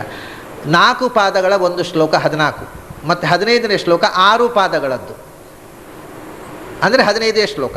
6 ಪಾದಗಳ ಶ್ಲೋಕ ಅಂತ ಇಟ್ಕೊಂಡ್ರೆ ಅದನ್ನು 15 ಶ್ಲೋಕಗಳ ಸ್ತೋತ್ರ ಅಂತ ಇಟ್ಟುಕೊಳ್ಳೋಣ. ಇದರ ಮುಂದಿನ ಶ್ಲೋಕ ಸ್ತೋತ್ರ ಕೂಡ 15 ಪದ್ಯಗಳು. ಕುರು ಭುಂಶ್ವಚ ಕರ್ಮ ನಿಜಂ ನಿಯತಂ, ಅದು 15 ಪದ್ಯಗಳನ್ನು ಅದರಲ್ಲಿ ಮಾಡಿದ್ದಾರೆ. ಹಾಗಾಗಿ ಇದು 15 ಪದ್ಯಗಳನ್ನು ಒಳಗೊಂಡ ಸ್ತೋತ್ರವೂ ಇರಬಹುದು. ಅನೇಕ ಅಪೂರ್ವ ಉಪಾಸನೆಯ ಮುಖಗಳನ್ನು ಈ ಸ್ತೋತ್ರದಲ್ಲಿ ಆಚಾರ್ಯರು ಹೇಳಿದ್ದಾರೆ. ಮತ್ತು ಅವರ ಬೇರೆ ಸ್ತೋತ್ರಗಳು ತುಂಬ ಸರಳವಾಗಿದೆ, ತುಂಬ ಲಲಿತವಾಗಿದೆ. ಅದು ಓದಿದ ತಕ್ಷಣ ಅರ್ಥ ಆಗ್ತಾ ಹೋಗ್ತದೆ, ಕ್ಲಿಷ್ಟತೆ ಇಲ್ಲ, ಬಹಳ ಸರಳ. ಮುಂದೆ ಈಗ ನೀವು ನಿನ್ನೆ ಮೊನ್ನೆ ನೋಡಿದ್ದಕ್ಕಿಂತ ಇನ್ನು ಮುಂದೆ ಬರುವ ಸ್ತೋತ್ರಗಳು ಕೇಶವ ಕೇಶವ ಶಾಸಕ ವಂದೇ ಪಾಶಧರಾರ್ಚಿತ ಶೂರಭರೇಶ ನಾರಾಯಣಾಮರತಾರಣ ವಂದೇ ಕಾರಣ ಕಾರಣ ಪೂರ್ಣವರೇಣ್ಯ. ಯಾವ ಭಾಷೆಯವರು ಹೇಳ್ಬೋದು, ಯಾವ ಭಾಷೆಯೂ ಅರ್ಥ ಆಗುತ್ತೆ. ಆ ರೀತಿ ಬಹಳ ಲಲಿತವಾಗಿರತಕ್ಕಂಥ ಪದಬಂಧಗಳಿಂದ ಮುಂದಿನ ಪದ್ಯಗಳು ಬಂದರೆ ಇದು ಮಾತ್ರ ತುಂಬ ಕ್ಲಿಷ್ಟವಾದಂಥ ಸ್ತೋತ್ರ ಮತ್ತು ತುಂಬ ರಹಸ್ಯವಾದ ಉಪಾಸನೆಗಳನ್ನು ಇದರಲ್ಲಿ ತುಂಬಿಸಿದ್ದಾರೆ. ಅತ್ಯಂತ ಕ್ಲಿಷ್ಟವಾದ ಶಬ್ದಗಳಿಂದ ಅದನ್ನು ನಿರೂಪಿಸಿದ್ದಾರೆ. ಹಾಗಾಗಿ ಹೆಚ್ಚು ಮನನ ಮಾಡಿದರೆ ಮಾತ್ರವೇ ಅರ್ಥವಾಗುವಂಥ ಸ್ತೋತ್ರ. ಅದರ ಮೊದಲನೆಯ ಶ್ಲೋಕ ಶಂಖ ಚಕ್ರ ಗದಾ ಪದ್ಮ ಶಾರ್ಂಗ ಖಡ್ಗಧರಂ ಸದಾ ನಮಾಮಿ ಪಿತರಂ ನಿತ್ಯಂ ವಾಸುದೇವಂ ಜಗತ್ಪತಿಂ. ಈ ಒಂದು ಶ್ಲೋಕದ ವಿವರಣೆ ಹೇಳಿ ಇವತ್ತು ಮುಗಿಸ್ತೇನೆ ನಾನು. ಈ ಒಂದು ಶ್ಲೋಕಕ್ಕೆ ತುಂಬ ಹೇಳಲಿಕ್ಕಿದೆ. ಮೇಲ್ನೋಟಕ್ಕೆ ಏನೂ ಇಲ್ಲ. ಶಂಖ ಚಕ್ರ ಗದಾ ಪದ್ಮ ಶಾರ್ಂಗ ಖಡ್ಗ 6 ಆಯುಧಗಳನ್ನು ಹೇಳಿದ್ದಾರೆ. ಶಂಖಚಕ್ರ ಗದಾ ಪದ್ಮಗಳ ವಿಷಯ ಹಿಂದಿನ ಸ್ತೋತ್ರದಲ್ಲೂ ಬಂದಿದೆ. 4 ಕೈಗಳಲ್ಲಿ ಶಂಖಚಕ್ರ ಗದಾ ಪದ್ಮ ಧರಾಶ್ಚಿಂತ್ಯಾಹ ಹರೇರ್ಭುಜಾ ಅಂತ. ಇಲ್ಲಿ 2 ಆಯುಧವನ್ನು ಹೆಚ್ಚಿ ಹೇಳಿದ್ದಾರೆ. ಶಾರ್ಂಗ ಅಂದರೆ ಅವನ ಧನುಸ್ಸು, ಖಡ್ಗ ಬಿಲ್ಲು ಮತ್ತು ಖಡ್ಗ 2 ಹೆಚ್ಚಿ ಹೇಳಿದ್ದಾರೆ. ಇದನ್ನು ಧರಿಸಿದಂಥ ಭಗವಂತ ಅಂತ. ಈ 6 ಆಯುಧಗಳು ಅಂದರೆ ಏನು ಅಂತ ಮೊದಲು ನೋಡೋಣ. ಶಂಖಚಕ್ರ ಗದಾ ಪದ್ಮ ಅಂದರೆ ನಮಗೆ ಏನು ಅಂತ ಗೊತ್ತಾಗಿದೆ. ಶಂಖ ಅಂತಂದರೆ ಸತ್ವ ಸ್ವರೂಪಳಾಗಿರ್ತಕ್ಕಂಥ ಲಕ್ಷ್ಮಿಯ ಶ್ರೀರೂಪ. ಚಕ್ರ ಅಂದರೆ ತಮೋಮಾನಿನಿಯಾಗಿರ್ತಕ್ಕಂಥ ಲಕ್ಷ್ಮಿಯ ದುರ್ಗಾರೂಪ. ಗದಾ ಅಂತಂದರೆ ವಾಯುದೇವರು. ಪದ್ಮ ಅಂತಂದರೆ ರಜೋಮಾನಿನಿಯಾದ ಲಕ್ಷ್ಮಿಯ ಭೂರೂಪ. ಹಾಗೆ ಶ್ರೀಭೂ ದುರ್ಗಾ ಶಂಖ ಪದ್ಮ ಚಕ್ರಗಳಾದರು. ಶ್ರೀಭೂ ದುರ್ಗಾಗಳು ಶಂಖ ಪದ್ಮ ಚಕ್ರಗಳಾದರು. ವಾಯುದೇವರು ಗದಾ ಆದರು. ಆಮೇಲೆ ಖಡ್ಗ ಚರ್ಮ, ಅದು ಖಡ್ಗ ಮತ್ತು ಶಾರ್ಂಗ ಬಿಲ್ಲು. ಬಿಲ್ಲು ವಾಯುದೇವರ ಸ್ವರೂಪ, ಖಡ್ಗ ಲಕ್ಷ್ಮಿಯ ಸ್ವರೂಪ. ಶಾರ್ಂಗ ವಾಯುದೇವರ ರೂಪ, ಖಡ್ಗ ಲಕ್ಷ್ಮಿಯ ರೂಪ. ಹೀಗೆ ಲಕ್ಷ್ಮಿ ಮತ್ತು ವಾಯುದೇವರ ಉಲ್ಲೇಖ ಈ ಆಯುಧಗಳಲ್ಲಿ ನಾವು ಕಾಣ್ತೇವೆ. ಆದರೆ ಈ 6 ಆಯುಧಗಳನ್ನು ಧರಿಸಿದ ಭಗವಂತ ಅಂದರೆ ಯಾವ ರೂಪ ಇದು? ಭಗವಂತನಿಗೆ 4 ಕೈಯಲ್ಲಿ 6 ಆಯುಧವನ್ನು ತೋರಿಸೋದೋ, ಅಥವಾ 6 ಕೈಯೋ, ಅಥವಾ ಬೇರೆ ಬೇರೆ ರೂಪಗಳದ್ದನ್ನು ಒಟ್ಟಿಗೆ ಹೇಳಿದ್ದು, ಇದು ಏನು ಕ್ರಮ? ಇದನ್ನು ನಾವು ಯೋಚನೆ ಮಾಡಬೇಕು. ಸುಮ್ಮನೆ ಈಗೇನು ಸಾಮಾನ್ಯ ಅಭ್ಯಾಸ ಏನು? ಶಂಖ ಚಕ್ರ ಗದಾ ಪದ್ಮ ಶಾರ್ಂಗ ಖಡ್ಗಗಳನ್ನು ಧರಿಸಿರುವ ಭಗವಂತನಿಗೆ ನಮಸ್ಕಾರ ಅಂತ ಹೇಳಿಬಿಟ್ರೆ ಮುಗಿದೋಯ್ತು, ಅರ್ಥ ಆಯಿತು. ಆದರೆ ಈ 6 ಆಯುಧಗಳನ್ನು ಧರಿಸಿದ ರೂಪ ಯಾವುದು? ಅಥವಾ ಬೇರೆ ಬೇರೆ ರೂಪಗಳನ್ನು ಮನಸ್ಸಿನಲ್ಲಿ ಇಟ್ಟುಕೊಂಡು ಈ ಆಯುಧಗಳನ್ನು ಹೇಳಿದರೆ ಯಾವ ರೂಪಗಳು? ಇದು ಬಹಳ ರೋಚಕವಾಗಿರತಕ್ಕಂಥ ಸಂಗತಿ. ಇದನ್ನೇ ಆಚಾರ್ಯರು ನಿಗೂಢವಾಗಿ ಹೇಳುವಂಥ ವಿಧಾನ. ಧನುಸ್ಸನ್ನು ಧರಿಸಿದವ ಅಂತ ಹೇಳುವಾಗ ಬರೇ ಬಿಲ್ಲನ್ನು ಯಾರೂ ಹಿಡ್ಕೊಳ್ಳೋದಿಲ್ಲ. ಬಾಣಧಾರಣೆ ಅನ್ನೋದು ಅದು ಆಟೋಮ್ಯಾಟಿಕಲಿ ಸಿದ್ಧ. ಹಾಗಾದರೆ ಶಾರ್ಂಗ ಧನುಸ್ಸು ಬಾಣದ ಜೊತೆಗೆ. ಹಾಗಾದರೆ ಶಾರ್ಂಗ ಬಾಣಗಳನ್ನು ಧರಿಸಿದ ರೂಪ. ಮತ್ತೊಂದು ಖಡ್ಗವನ್ನು ಧರಿಸಿ, ಶಾರ್ಂಗ ವಾಯುದೇವರ ಸ್ವರೂಪ, ಬಾಣವು ವಾಯುದೇವರ ಸ್ವರೂಪವೇ. ಅದು ಎರಡು ವಾಯುದೇವರಿಗೆ ಸಂಬಂಧಪಟ್ಟದ್ದು. ಬಾಣ ಮನ್ಮಥನಿಗೆ ಪಂಚಬಾಣ, ಹಾಗೆ ದೇವರಿಗೂ 5 ಬಾಣಗಳು ದೇವರ ಕೈಯಲ್ಲಿ. ಆ 5 ಬಾಣಗಳೇ ಪ್ರಾಣ, ಅಪಾನ, ವ್ಯಾನ, ಉದಾನ, ಸಮಾನ, ಪ್ರಾಣದೇವರ 5 ರೂಪಗಳು. ಖಡ್ಗ ಅಂತ ಹೇಳಿದ್ದಾರೆ ಆಚಾರ್ಯರು. ಖಡ್ಗವನ್ನು, ಬರೀ ಖಡ್ಗವನ್ನು ಹಿಡ್ಕೊಂಡು ಯುದ್ಧ ಮಾಡುವ ಕ್ರಮ ಇಲ್ಲ. ಹೇಗೆ ಬರೇ ಬಿಲ್ಲಿನಿಂದ ಯುದ್ಧ ಮಾಡುವುದಿಲ್ಲವೋ, ಬಿಲ್ಲು ಇದೆ ಅಂದರೆ ಬಾಣ ಇದೆ ಅನ್ನೋದು ಅಂಡರ್ಸ್ಟುಡ್, ಖಡ್ಗ ಇದೆ ಅಂದರೆ ಗುರಾಣಿ ಇದೆ ಅನ್ನೋದು ಅಂಡರ್ಸ್ಟುಡ್. ಚರ್ಮ ಅಂತ ಹೇಳ್ತಾರೆ ಅದಕ್ಕೆ. ಕೈಯಲ್ಲಿ ಗುರಾಣಿ ಇಲ್ಲದೆ ಬರೇ ಖಡ್ಗದಿಂದ ಯುದ್ಧ ಮಾಡೋದಿಲ್ಲ. ಅಂದರೆ ಕತ್ತಿಯಿಂದ ಹೊಡೆಯುವಾಗ ಎದುರಿನವರು ಹೊಡೆದ ಕತ್ತಿಯಿಂದ ಹೊಡೆದದ್ದನ್ನು ತಡೀಲಿಕ್ಕೆ ಒಂದು ಚರ್ಮ ಆಯುಧ ಇರಬೇಕು. ಹೀಗೆ ಹಾಗಾದರೆ ಶಾರ್ಂಗ ಅಂದರೆ ಶಾರ್ಂಗ ಮತ್ತು ಬಾಣ, ಖಡ್ಗ ಅಂದರೆ ಖಡ್ಗ ಮತ್ತು ಗುರಾಣಿ, ಕತ್ತಿ ಮತ್ತು ಗುರಾಣಿ. ಈಗ 8 ಆಯುಧ ಆಯಿತು. 4 ಇದ್ದದ್ದು 8 ಆಯುಧಗಳಾಯಿತು. ಈ 8 ಆಯುಧಗಳಿಂದ ಭಗವಂತನ ಯಾವ ರೂಪವನ್ನು ಹೇಳ್ತಾರೆ ಆಚಾರ್ಯರು? ಮೊದಲನೆಯದಾಗಿ ಶಂಖ ಚಕ್ರ ಗದಾ ಪದ್ಮಧರಾಹ, ಅದನ್ನು ತಗೊಳ್ಳೋಣ. ಆ 2 ಬಿಟ್ಟುಬಿಡೋಣ. ಈ 4 ಆಯುಧಗಳನ್ನು ಧರಿಸಿದ ಭಗವಂತನ ರೂಪ ಅದು ಯಾವುದು? ಭಗವಂತನ ಚತುರ್ವಿಂಶತಿ ಮೂರ್ತಿಗಳು. ಅದು ಶಂಖ ಪದ್ಮ, ಶಂಖ ಚಕ್ರ ಗದಾ ಪದ್ಮ ಅಂತ ಯಾಕೆ ಹೇಳಿದರು ಅಂದರೆ, ನಾನು ಹೇಳಿದೆ ಅದು ಕೇಶವ ರೂಪ. ಮೊದಲನೇ ರೂಪ ಶಂಖಚಕ್ರ ಗದ, ಕೇಶವನಿಂದ ತೊಡಗಿ 24 ರೂಪಗಳನ್ನು, ಶಂಖ ಚಕ್ರ ಗದಾ ಪದ್ಮಗಳನ್ನು ಯಥಾಕ್ರಮವಾಗಿ ಧರಿಸಿದ ರೂಪ. ಯಾಕಂದರೆ 24 ರೂಪವು ಇದೇ ಆಯುಧಗಳನ್ನು ಧರಿಸಿರೋದು ಬೇರೆ ಬೇರೆ ಕ್ರಮದಲ್ಲಿ.